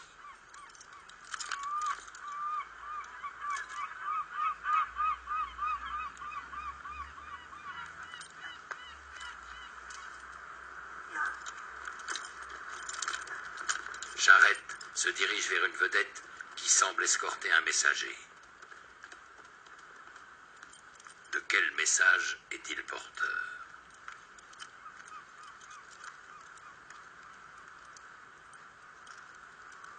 Le prince ne peut débarquer. Le prince ne viendra pas. Le prince s'en retourne en Angleterre. Comment ces braves vont-ils le prendre? Monsieur, allez dire au prince qu'il m'envoie mon arrêt de mort. Vous me voyez aujourd'hui avec 15 000 hommes. Demain, je n'en aurai plus 300. Il faut fuir ou périr. Je périrai. Charette est perdu. Il le sait. Son armée sera bientôt réduite à quelques centaines d'irréductibles face aux 40 000 soldats de Hoche. C'est la triste réalité de la débandade des nobles hérétiques depuis l'époque de Louis XIV, qui n'ont pas fait leur travail. De la noblesse d'épée qui fit la grandeur de la France au lys, on est passé à une noblesse de robe, de gens frivoles, avides de plaisir de la chair, de théâtre et de philosophie au lieu de s'entraîner à combattre les ennemis de la foi comme engager leur devoir. Cette noblesse pédante préférait suivre l'homme avant Dieu et n'a eu que le châtiment de la Révolution au final. Les vrais chevaliers français sont restés en France et sont morts en faisant leur devoir. Les félons, les nobles traîtres, qui ont cru aux mensonges des philosophes, après avoir théorisé des heures sur des faux problèmes et vécu dans le libertinage, ont fui et laissé ce même peuple français qu'ils prétendaient vouloir aider par de beaux idéaux philosophiques. Le vrai combat vendéen, c'est celui qui ne se limitait pas qu'à la limite territoriale de la Vendée. C'est celui dont adhéraient tout autant les autres vrais catholiques du royaume de France et d'ailleurs. La restauration de la vraie religion, le catholicisme, purement et simplement. Ce catholicisme qui est à l'origine de la France au lys. Malgré les conventions, brave Langevin sera arrêté sans ménagement par les gendarmes. Enfin, on me mena au département. Dans la première chambre où j'entrais, je fus très mal reçu. Dans la seconde, un peu mieux. Ah, c'est toi, Langevin. C'est toi qui te bats encore pour le roi. Nigo, tu as tort, grand tort, car tes chefs sont de très mauvais sujets. L'on me dit que je me battais pour le roi, que j'avais grand tort, et que mes chefs étaient de très mauvais sujets, qu'ils devraient déjà m'avoir fait ma fortune. Mais qu'ils étaient trop lâches, et que si je voulais servir aussi fidèlement la République, je serais mieux récompensé, etc., etc. Je leur répondis que personne ne m'avait forcé, que c'était mon opinion. Qu'ils n'avaient qu'à me rendre mon père et 41 de ma famille qu'ils avaient massacrés, qu'ils n'avaient qu'à me les rendre existants, et je serais bonne républicaine. Enfin, je leur dis bon républicain, car j'étais toujours un homme. Ils m'ont répondu qu'il leur était impossible. Eh bien, leur dis-je, il m'est encore plus impossible que je devienne républicain. Ce 26 janvier 1796, après l'anniversaire du martyre du roi, il lance enfin l'appel aux armes, sans illusion. Allons, puisqu'il le faut, allons à l'échafaud. Vive le roi! Vive le roi! Vive le roi! 400 hommes se sont encore levés pour le dernier combat. Il ne durera pas plus d'un mois. Jean-Nicolas Stofflet, Lorrain, soldat à 16 ans au régiment du Lyonnais, général vendéen, va voir le piège se refermer sur lui et fusillé le lendemain 25 février à Angers.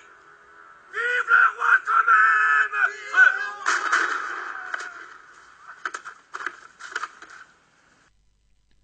Après ces croisées de Vendée, le monde a vu apparaître d'autres contre-révolutionnaires catholiques. Courte dédicace aux ligueurs suisses du Sonderbund en 1845 qui luttaient contre des libéraux. Aux Cristeros, les Vendéens mexicains des années 1920, contre un franc-maçon au pouvoir. Aux Espagnols catholiques qui luttaient dans une Espagne qui voulait donner dans le rouge communiste. Et à tous les vrais catholiques traditionnels ailleurs dans le monde et en d'autres périodes, ayant combattu le même combat pour le Christ roi. En tout cas pour la Révolution française. Quand on lit les manuels d'histoire, on voit partout marqué restauration, comme si le problème dont on parle s'était résolu un temps, ou qu'une réconciliation était en cours. Les Vendéens voulaient une restauration digne du Sacré-Cœur. Est-ce qu'ils l'ont eu? La réponse est non. Chapitre 5. Fausse restauration. Pape Léon XIII, 21 avril 1903.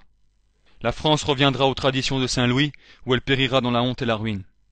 Par cette citation du pape Léon XIII, on appuie le fait que la seule et vraie restauration possible pour la France était le retour de l'alliance entre le roi et la Sainte Église, en respectant bien les principes de séparation des deux pouvoirs évoqués dans le chapitre 1 par le pape Gélas Ier. Mais la réalité politique après les guerres de Vendée, c'est que c'est la pieuvre qui gère. Le pouvoir occulte ayant ainsi placé les siens à la tête de la France, va dès lors en pleine sécurité poursuivre l'exécution du plan, La République passe à l'attaque pour aboutir tout d'abord au ralliement des catholiques au régime. Et ils ont réussi, suite à l'aide qu'ils ont reçue des traîtres et des hérétiques modernistes. Et ceux qui persistent à s'appeler catholiques dans cette secte Vatican II, malgré le fait qu'ils ont vu les preuves qu'il y expose, en ce qui concerne les partis politiques qui ont résulté de la Révolution française. On peut simplifier la chose comme ça. Ceux qui sont de droite sont plus sujets à vouloir le retour du roi, et ceux de gauche à l'accélération du mouvement révolutionnaire mondial. Autrement dit, ceux de gauche, c'est des suppôts de la pieuvre. Mais leur point commun, c'est le conciliarisme, car tous ces partis ne sont que des créations du nouveau régime satanique qui les dirige. Ils adhèrent tous aux fausses libertés de la Révolution française. Pape Pie IX, Quanta Cura, 8 décembre 1864. À partir de cette idée tout à fait fausse du gouvernement des sociétés, ils ne craignent pas de soutenir cette opinion erronée, funeste au maximum pour l'Église catholique et le salut des âmes, que notre prédécesseur Grégoire XVI d'heureuse mémoire qualifiait de délire. La liberté de conscience et des cultes est un droit propre à chaque homme. Ce droit doit être proclamé et garanti par la loi dans toute société bien organisée. Les citoyens ont droit à l'entière liberté de manifester hautement et publiquement leur opinion, quelle qu'elle soit, par le moyen de la parole, de l'imprimé, ou toute autre méthode sans que l'autorité civile ni ecclésiastique puisse lui imposer une limite. Or, en donnant pour certitude des opinions hasardeuses, ils ne pensent ni ne se rendent compte qu'ils prêchent la liberté de perdition. Après avoir vu ce qu'enduraient les croisés vendéens, on va lire un petit extrait d'un livre d'études complet sur la Restauration. Il suffira à prouver que cette restauration de gens qui n'étaient pas vendéens, c'est-à-dire qu'ils n'étaient pas croisés catholiques, était dès le début courue d'avance. La vue pouvait leur sembler belle au-dessus de leur toboggan, mais avec ce toboggan conciliaire, on a très vite glissé dans le putride. Les doctrinaires restaurateurs royalistes ont sensiblement évolué de 1816 à 1818. Leur pensée est également diverse. Elle est plus nuancée et fluctuante chez Rouillé-Collard, qui représente l'aile droite du groupe, plus systématique et radicale chez Guizot, qui en incarne plutôt l'aile gauche. Il n'empêche que les derniers mois de l'année 1816, les mêmes idées les habitent. Le but, nous pouvons le nommer sans crainte, écrit encore Guizot, dans les débats en résumant la pensée doctrinaire, l'égalité du citoyen devant la loi, la juste répartition de l'impôt, l'admissibilité de tous les emplois, la liberté de la presse, la liberté des cultes, le jugement par juré, et en dehors de tous ces principes, des formes de gouvernement propres à en assurer l'application et la durée. Par la charte, la monarchie a accompli toutes les promesses raisonnables de la Révolution. Aux yeux des doctrinaires, la monarchie restaurée est bien l'unique héritière de la Révolution. Elle consolide un nouvel ordre social, fondé à leurs yeux, comme le note judicieusement Rémusat, sur l'idée d'égalité plus que celle de liberté. Liberté de la presse, liberté des fausses religions, nouvel ordre social. Ce passage se passe de commentaires, car avec tous les termes mis en évidence, ce texte plaît aux francs-maçons, qui peuvent ainsi voir l'accomplissement de toutes les promesses de la révolution démoniaque. Depuis ce rabibochage décadent avec la République anticatholique, voilà comment se sont comportés les nobles et les soi-disant candidats potentiels à la couronne. Ce ne sont que des princes de théâtre. Quant à Louis-Philippe, il s'inscrit dans la droite ligne de l'héritage de son père, lequel a voté la mort de son cousin, le roi Louis XVI. En raison du contexte et des conditions de son arrivée sur le trône, il mène une politique de réhabilitation de la Révolution, et donc en occulte la partie sombre. Il a besoin des républicains pour s'imposer face aux légitimistes, les Vendéens et Chouans n'attendant qu'une occasion pour se révolter et imposer sur leur trône le comte de Chambord. Avec cet extrait, nous allons voir Henri VI parlant des francs-maçons. Voilà ce qu'il dit d'eux. Beaucoup d'entre eux sont alors venus me voir. Ils m'ont demandé d'intervenir auprès de lui. J'avais en effet établi des contacts avec toutes les obédiennes maçonniques qui le souhaitaient. Je les recevais avec sympathie et intérêt. Je les respecte comme toute autre philosophie ou courant de pensée, sans y adhérer. Je suis catholique, mais j'ai voulu aussi nouer des relations avec les protestants, les autres religions et les francs-maçons. Commentaire d'hérétique. Pape Clément XII, 28 avril 1738.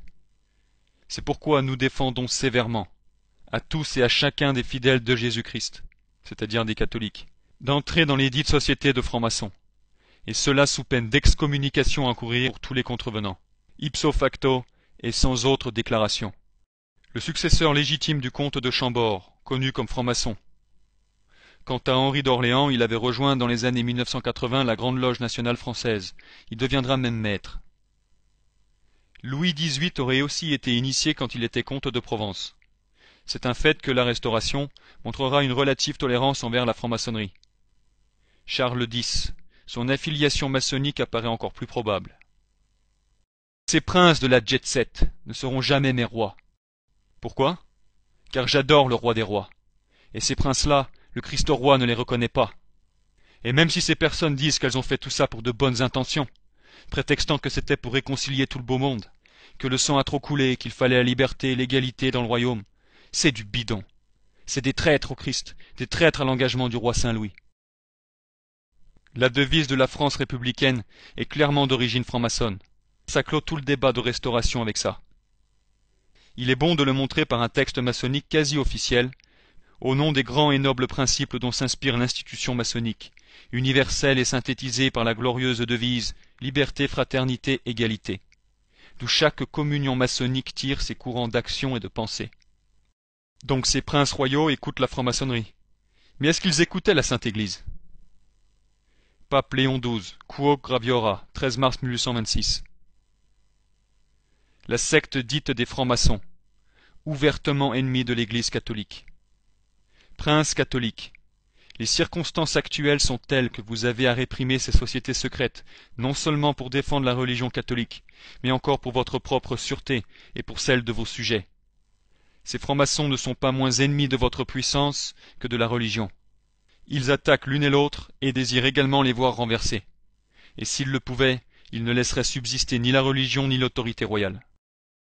La réponse à la question, qui était de dire si ces princes royaux ont écouté la Sainte Église catholique romaine, c'est non. Ces hérétiques perfides, ces traîtres ne l'ont pas fait.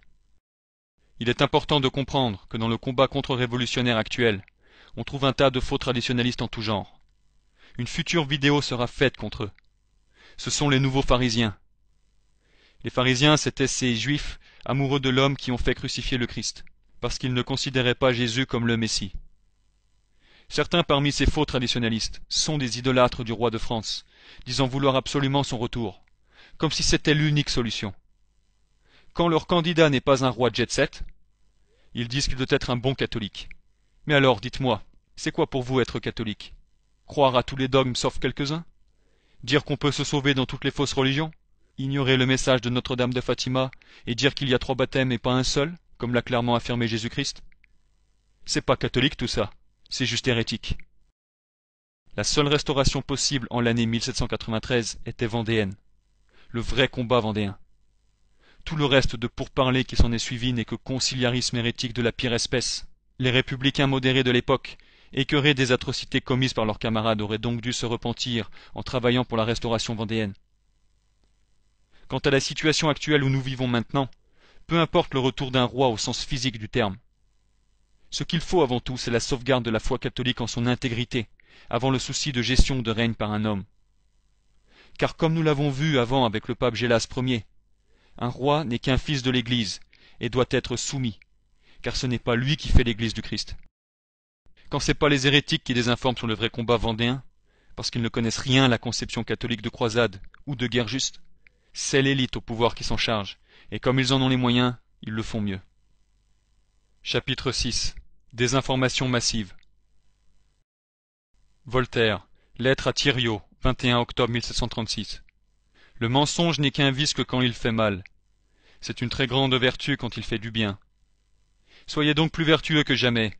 Il faut mentir comme un diable, non pas timidement, non pas pour un temps, mais hardiment et toujours. Mentez, mes amis, mentez, je vous le rendrai un jour.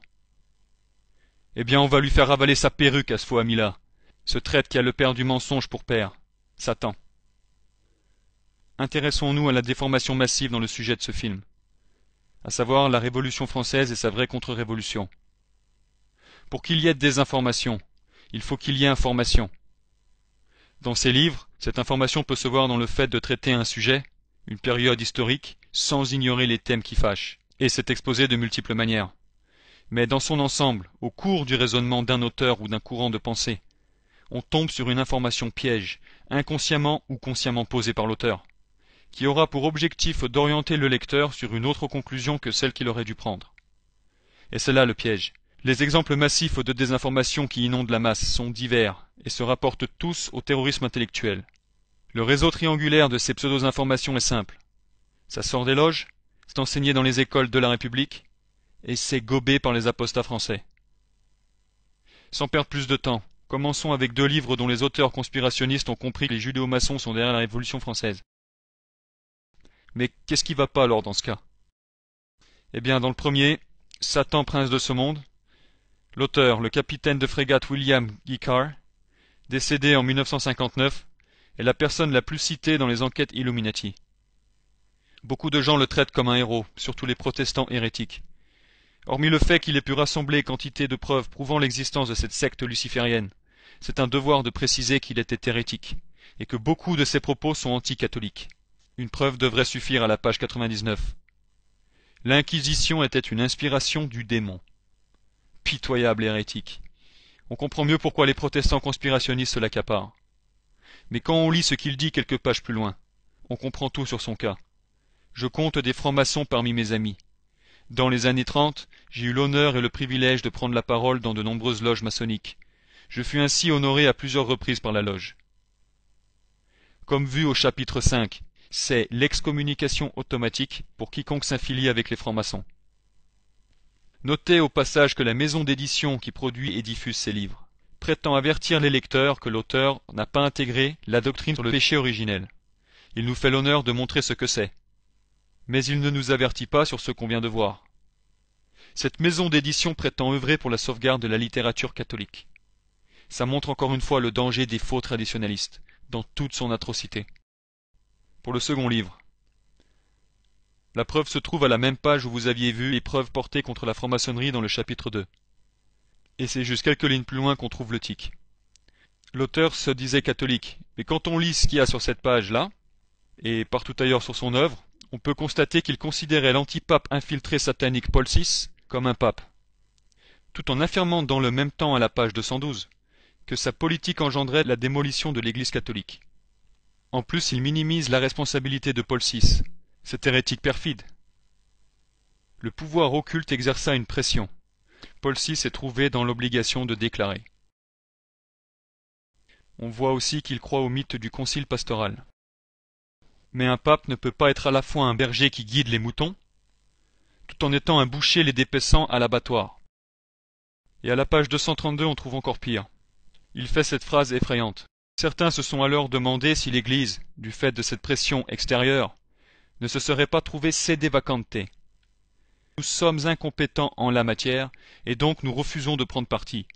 Un fait est évident. Paul VI est peut-être l'exemple le plus remarquable de la réalité du dogme de l'infaillibilité pontificale. Tout son gouvernement montre la dualité entre le pontife et l'homme. Chaque fois que dans ses actes l'infaillibilité pourrait être engagée, pratiquement l'infaillibilité n'a guère pu jouer sous son pontificat. La doctrine est sauve. Absolument niais. Le sédévacantisme est une position, pas de la haute théologie. Tout catholique doit la prendre quand il se trouve en présence d'un soi-disant pape qui est un manifeste hérétique. Saint Robert Bellarmin. Un pape manifestement hérétique cesse automatiquement d'être le pape et la tête, de la même façon qu'il cesse automatiquement d'être un chrétien et un membre de l'Église. De ce fait, il peut être jugé et puni par l'Église. Tout ça, c'est hautement ridicule, mais c'est malheureusement typique des faux traditionalistes schismatiques genre Fraternité sacerdotale Saint-Pédis, qui, depuis leur rapprochement avec la grande prostituée, se sont divisés. On en dira plus dans d'autres vidéos qui seront faites contre des faux traditionalistes qui pullulent sur Internet. Donc la conclusion pour ces 2 exemples cités concerne le plan de Satan qui veut piéger les personnes ne voulant pas être les moutons des francs-maçons. Satan veut les empêcher de rejoindre l'arche véritable guidée par le véritable pasteur qui est la tête invisible mais éternelle de l'Église catholique, Jésus-Christ, qui fait les vrais papes, et qui a transmis les clés de son Église, du dépôt de la foi, à Saint Pierre, le premier pape. Amen. Un petit dernier pour terminer sur cette première partie. Sur le complot maçonnique, on voit un méga piège. Le magazine trompe les gens en écrivant des choses pour faire tourner en rond et ne pas montrer ce qu'il y a dans le chapitre 2 de ce film. Analyser les mitonnades, c'est perdre son temps. Il est hilarant de constater que l'apostat antipape Benoît XVI, cet hérétique suprême, soit assimilé à de vrais papes qui condamnaient la franc-maçonnerie. Voyez les hérésies contradictoires. Selon ce magazine, Benoît XVI aurait dit qu'un catholique franc-maçon, ce qui est impossible comme vous l'avez vu au chapitre précédent, mais qu'un soi-disant catholique franc-maçon donc, est en état de péché grave, ce qui veut dire mortel, et qui selon l'enseignement catholique signifie l'enfer après la mort, mais qu'il n'en serait pas excommunié. Ne tombez pas dans un piège aussi évident. Passons maintenant à la désinformation sur la contre-révolution, venant d'historiens très érudits, mais qui n'ont pas compris la conspiration judéo-maçonnique, vivant comme si Satan n'existait pas. Ceux-là ont été choisis pour montrer un point non négligeable. L'enseignement universitaire est la source de ce qui est enseigné dans les écoles de la République. Le premier choix vient du livre Vendée et Révolution, qui désinforme de manière subtile. Le livre entier s'adresse à une certaine catégorie de gens, puisque la majorité du peuple ne comprend pas le jargon employé. Ces pages-là vont prouver que l'auteur brasse le sujet sur 240 pages, en traitant les différents clivages politiques des groupes impliqués. Mais ce qui n'est pas traité, c'est le fond large, la source du combat vendéen, le combat Christ contre Lucifer, catholique contre franc-maçon. Dans ces pages, c'est écarté. On est noyé d'informations sociologiques en tout genre. On lit que l'élan humain derrière tous ces événements n'était forcément que pour des raisons physiques et politiques. L'auteur est professeur à la Sorbonne. La Sorbonne a été fondée en terre catholique, par Sorbon sous le roi de France Saint-Louis. La vocation du lieu n'était pas de créer des étudiants anticatholiques. C'est diaboliquement ironique de voir que des gens compétents emploient leurs dons à écarter toute trace de religieux dans un lieu dont l'objectif était tout le contraire lors de sa fondation.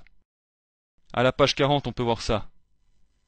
Patriote contre aristocrate, partisan des réformes contre noirs, prêtre constitutionnel contre réfractaire, révolutionnaire contre contre-révolutionnaire, homme de bien contre anarchiste, sans-culotte contre Brice Sautin et Rolandin, montagnard contre fédéraliste, vendéen chouan et autres suppôts de despotes contre anthropophages, groupe d'acteurs de la Révolution. De ces groupes d'acteurs de la Révolution, j'ai pas lu catholique contre judéo-maçon.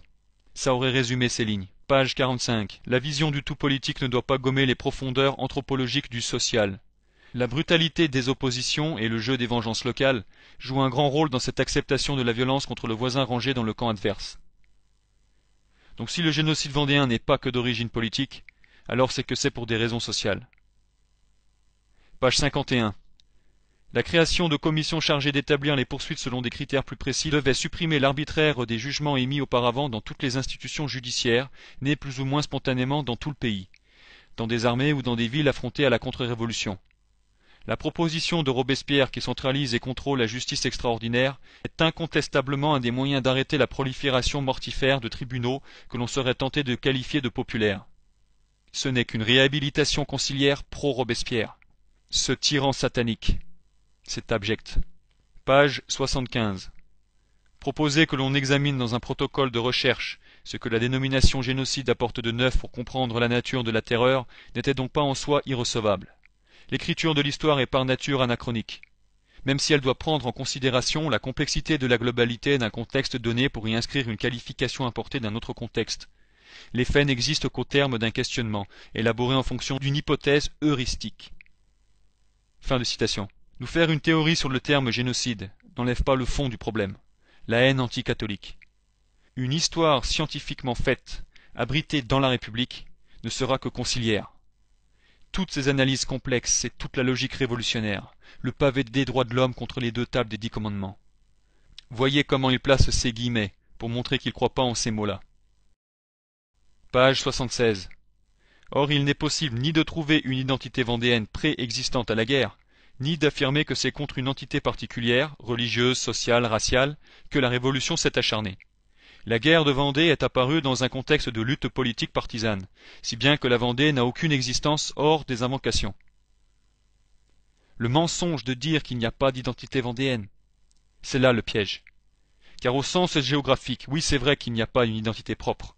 Il y a des gens qui viennent de Bretagne, etc. Mais faire comme s'il n'y avait aucune identité possible, ça relève du mensonge propre à Satan.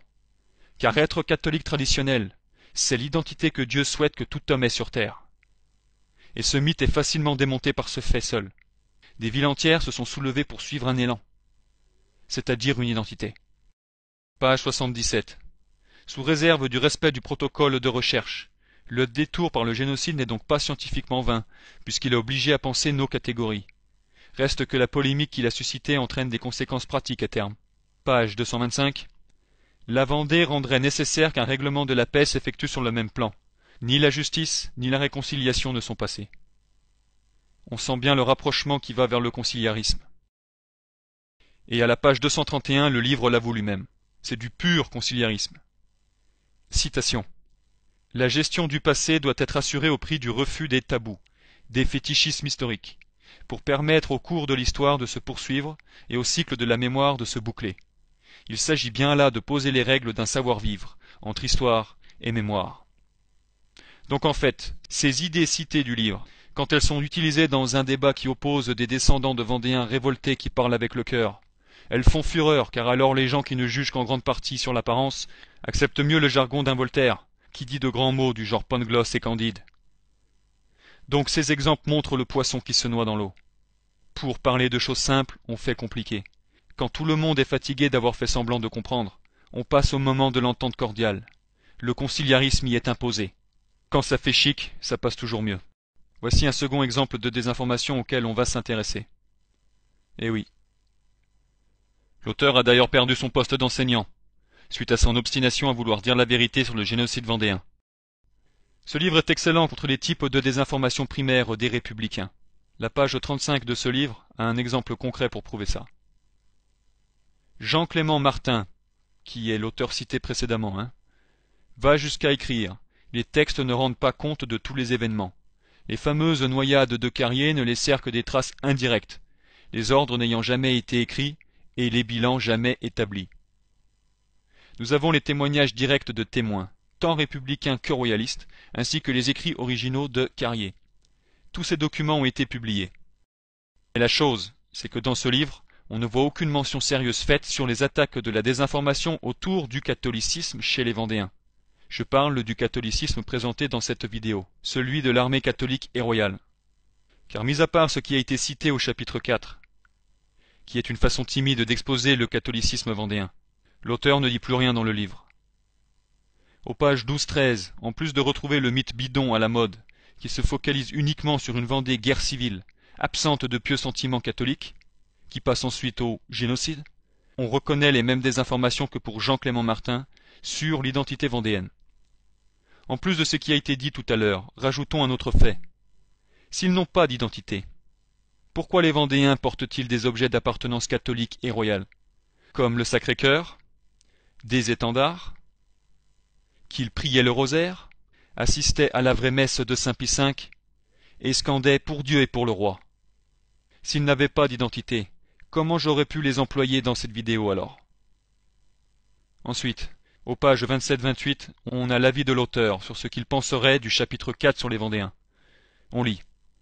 Très tôt, deux histoires apparemment antagonistes de la guerre de Vendée éclosent, mais ni l'une ni l'autre ne prennent réellement en compte la véritable nature de la répression.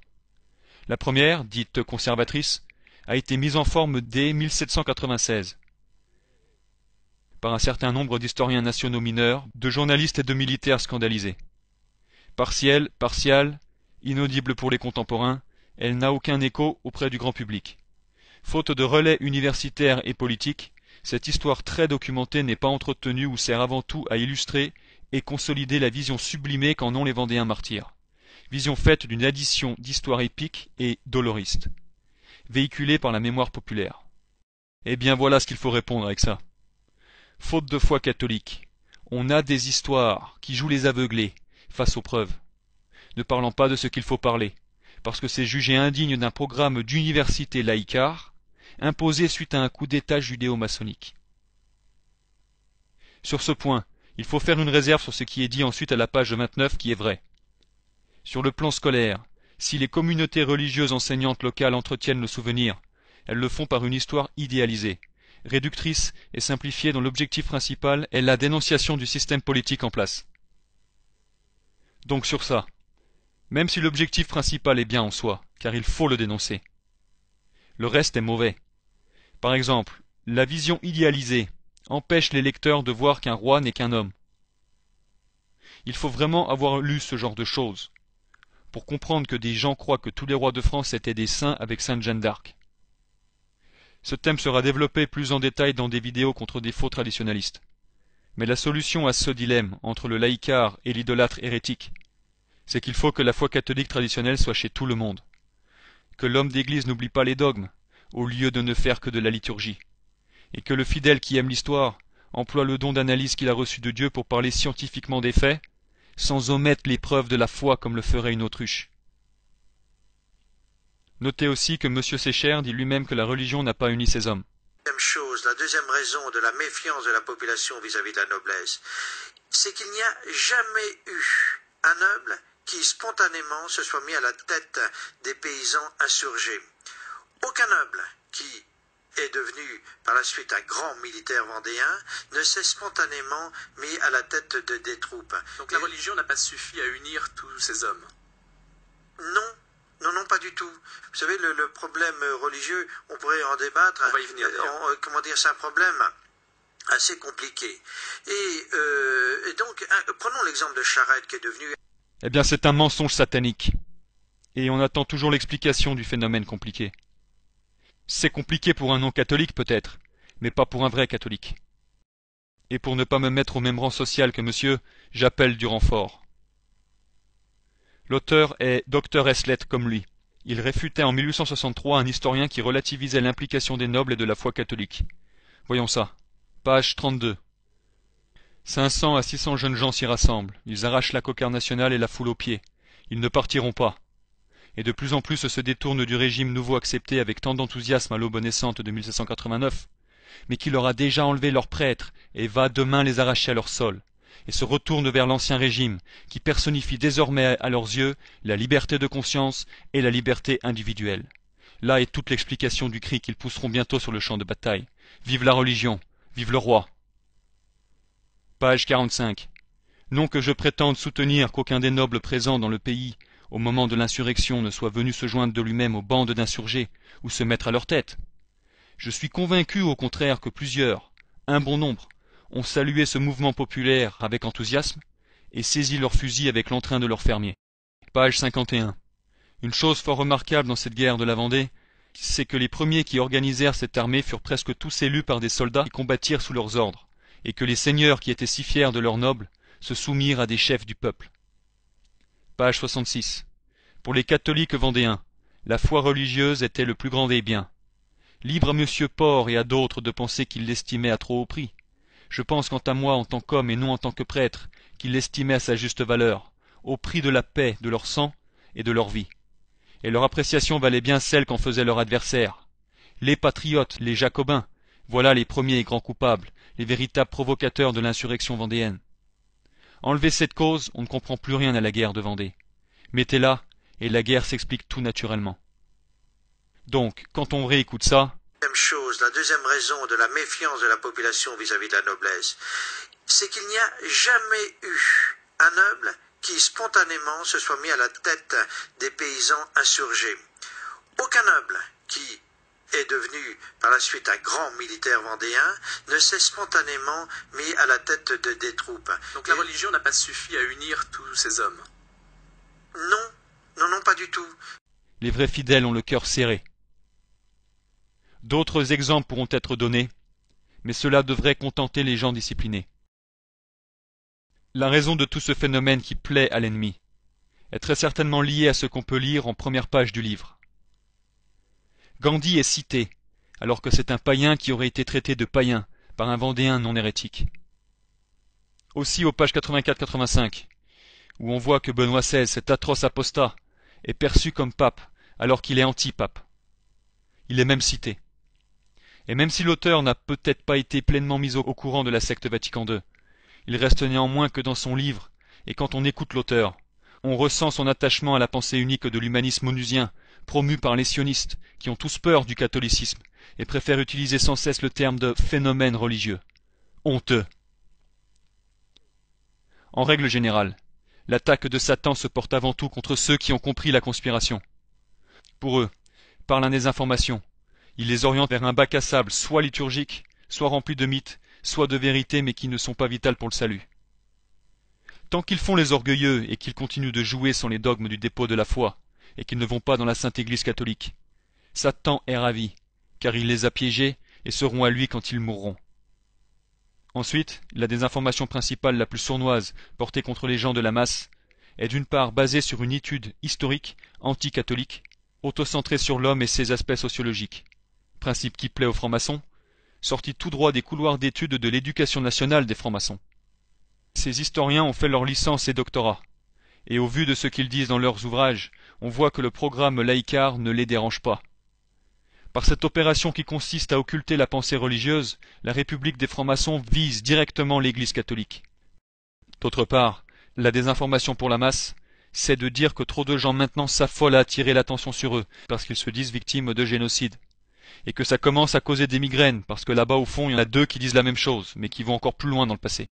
Et que donc ainsi il faudrait faire taire tout le monde, pour permettre un débat, tentant de prouver que la fin du phénomène cyclique des guerres n'a de solution que dans l'aboutissement d'une nouvelle ère. Les amoureux d'humanisme luciférien disent que le problème vient du genre humain, et que la solution doit se chercher dans toutes les compositions ethniques et sociales. En gros, que tout le monde a une part de vérité derrière son génocide, et que tous doivent se prendre par la main pour créer une nouvelle société. Ce plan New Age, diabolique, sera exploité en détail dans une probable prochaine vidéo. Mais là, le problème, c'est que tous ces philosophes ou ces historiens ne connaissent pas leur catéchisme, et qu'ils ne comprennent pas que Satan est le prince de ce monde, et que jusqu'à ce que le Christ revienne, il y aura toujours guerre et conflit à cause des pécheurs, des hérétiques et tout. La réponse à l'équation de la désinformation n'est pas compliquée. La foi catholique traditionnelle écrase les magouilles de Satan. Voilà la vraie information.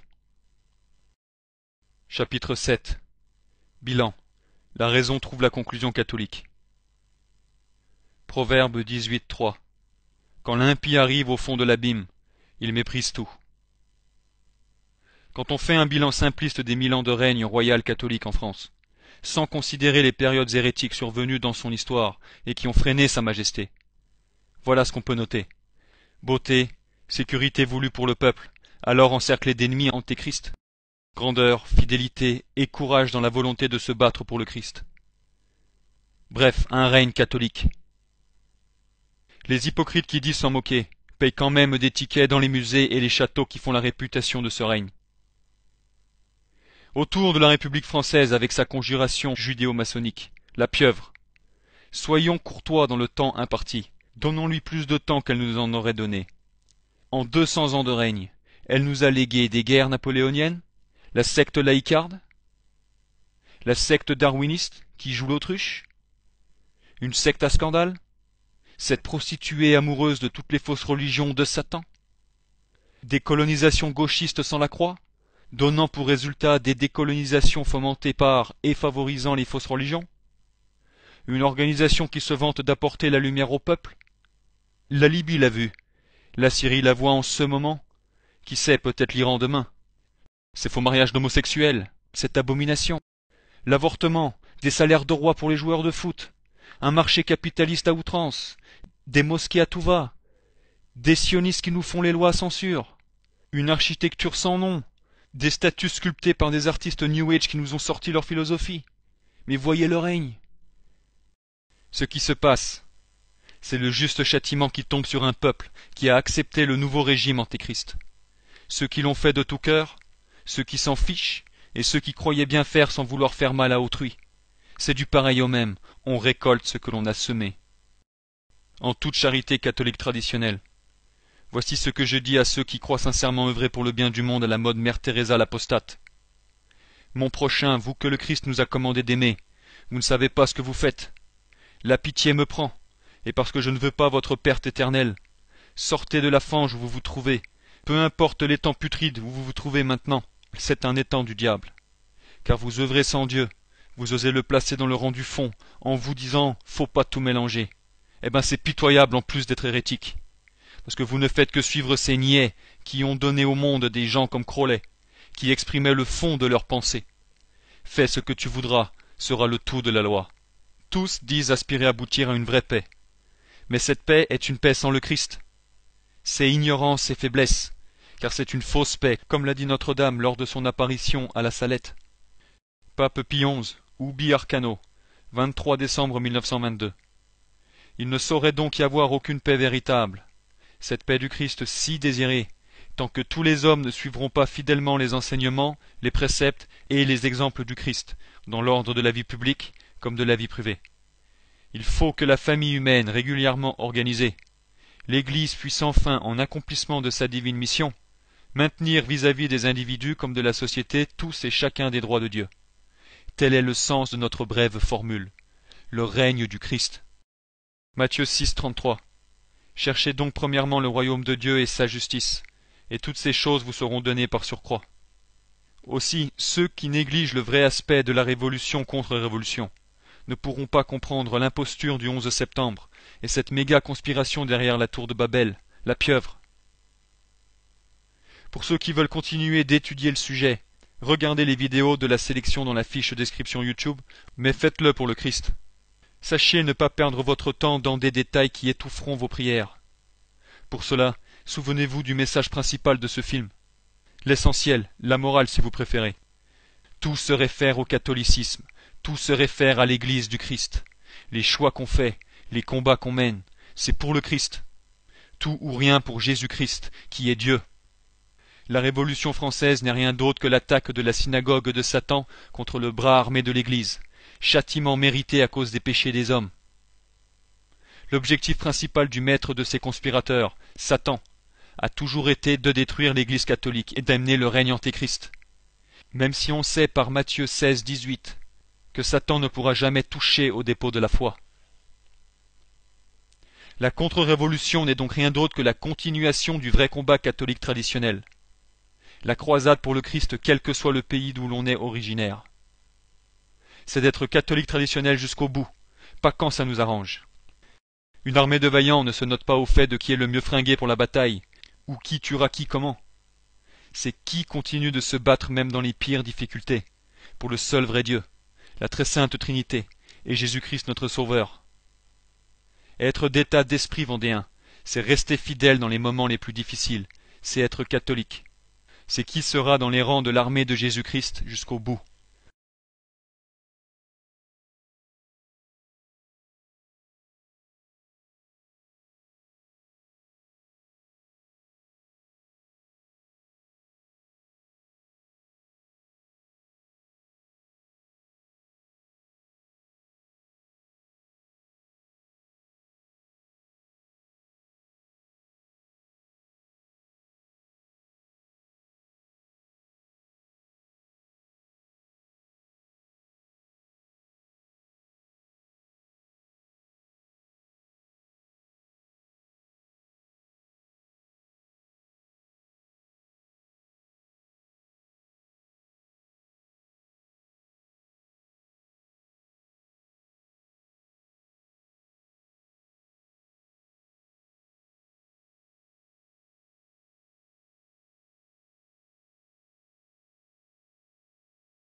Mes amis!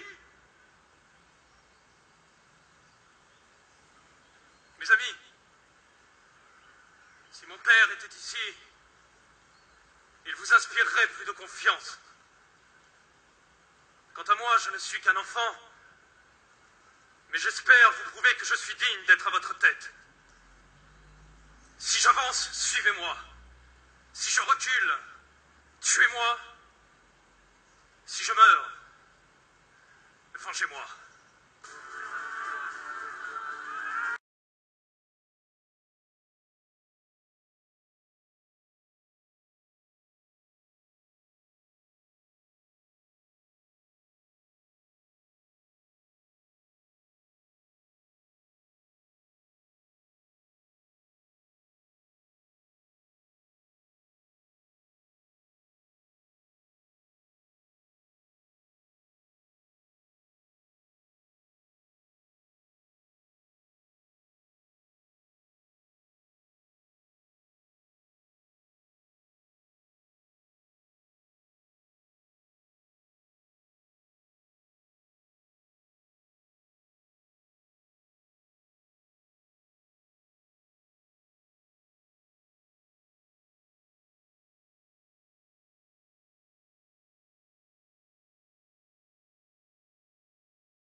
Pour le roi des rois, Montjoie, Saint-Denis. Et si le message véritable du Christ ne plaît pas, aussi sûr qu'il y ait un Dieu dans les cieux, vous êtes en route pour l'enfer, vous qui le niez. À la fin des temps, si vous y croyez, je vous le souhaite, il n'y a pas écrit que tout le monde est dans le même champ uni. Il y a écrit qu'un nombre incalculable de gens sera dans le camp des réprouvés de leurs propres fautes. L'armée actuelle du Christ, le combat vendéen qu'elle mène, c'est celui de suivre et de vivre le message de Notre-Dame de Fatima. Amen. Ceux qui l'acceptent et qui se contentent de la mise au point de cette vidéo, tant mieux pour vous. Perdez pas plus de temps et allez prier votre rosaire. Sœur Lucie avait dit au Père Fuentes, « Dieu va châtier le monde, et ce sera d'une manière terrible. Le châtiment céleste est imminent. Que manque-t-il, Père, pour 1960, et qu'arrivera-t-il alors?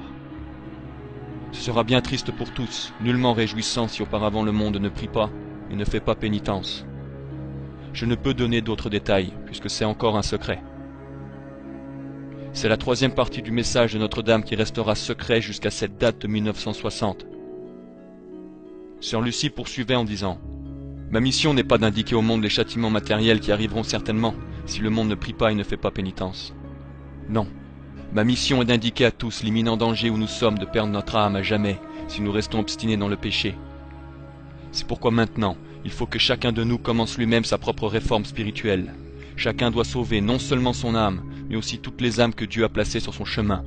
Le démon est en train de livrer une bataille décisive avec la Vierge. Et une bataille décisive est une bataille finale, où l'on saura de quel côté est la victoire, de quel côté est la défaite. Aussi, dès à présent, où nous sommes à Dieu, où nous sommes au démon, il n'y a pas de moyen terme. Dieu donnait les deux derniers remèdes au monde, le Saint-Rosaire et la dévotion au cœur immaculé de Marie. Et ceci étant les deux derniers remèdes, cela signifie qu'il n'y en aura pas d'autres. La très sainte Vierge, en ces derniers temps que nous vivons, a donné une efficacité nouvelle à la récitation du rosaire, de telle façon qu'il n'y a aucun problème, si difficile soit-il, temporel ou surtout spirituel, se référant à la vie personnelle de chacun de nous, ou bien à la vie des peuples et des nations que nous ne puissions résoudre par la prière du Saint-Rosaire. Avec le Saint-Rosaire, nous nous sauverons, nous nous sanctifierons, nous consolerons notre Seigneur et obtiendrons le salut de beaucoup d'âmes. Enfin, la dévotion au cœur immaculé de Marie, notre très sainte Mère, en la considérant comme le siège de la clémence, de la bonté et du pardon, et comme la porte sûre pour entrer au ciel.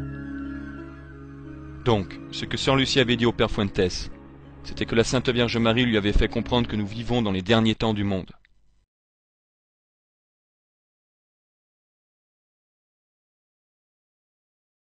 Priant pour votre conversion, Saint Michel Archange, défendez-nous dans le combat.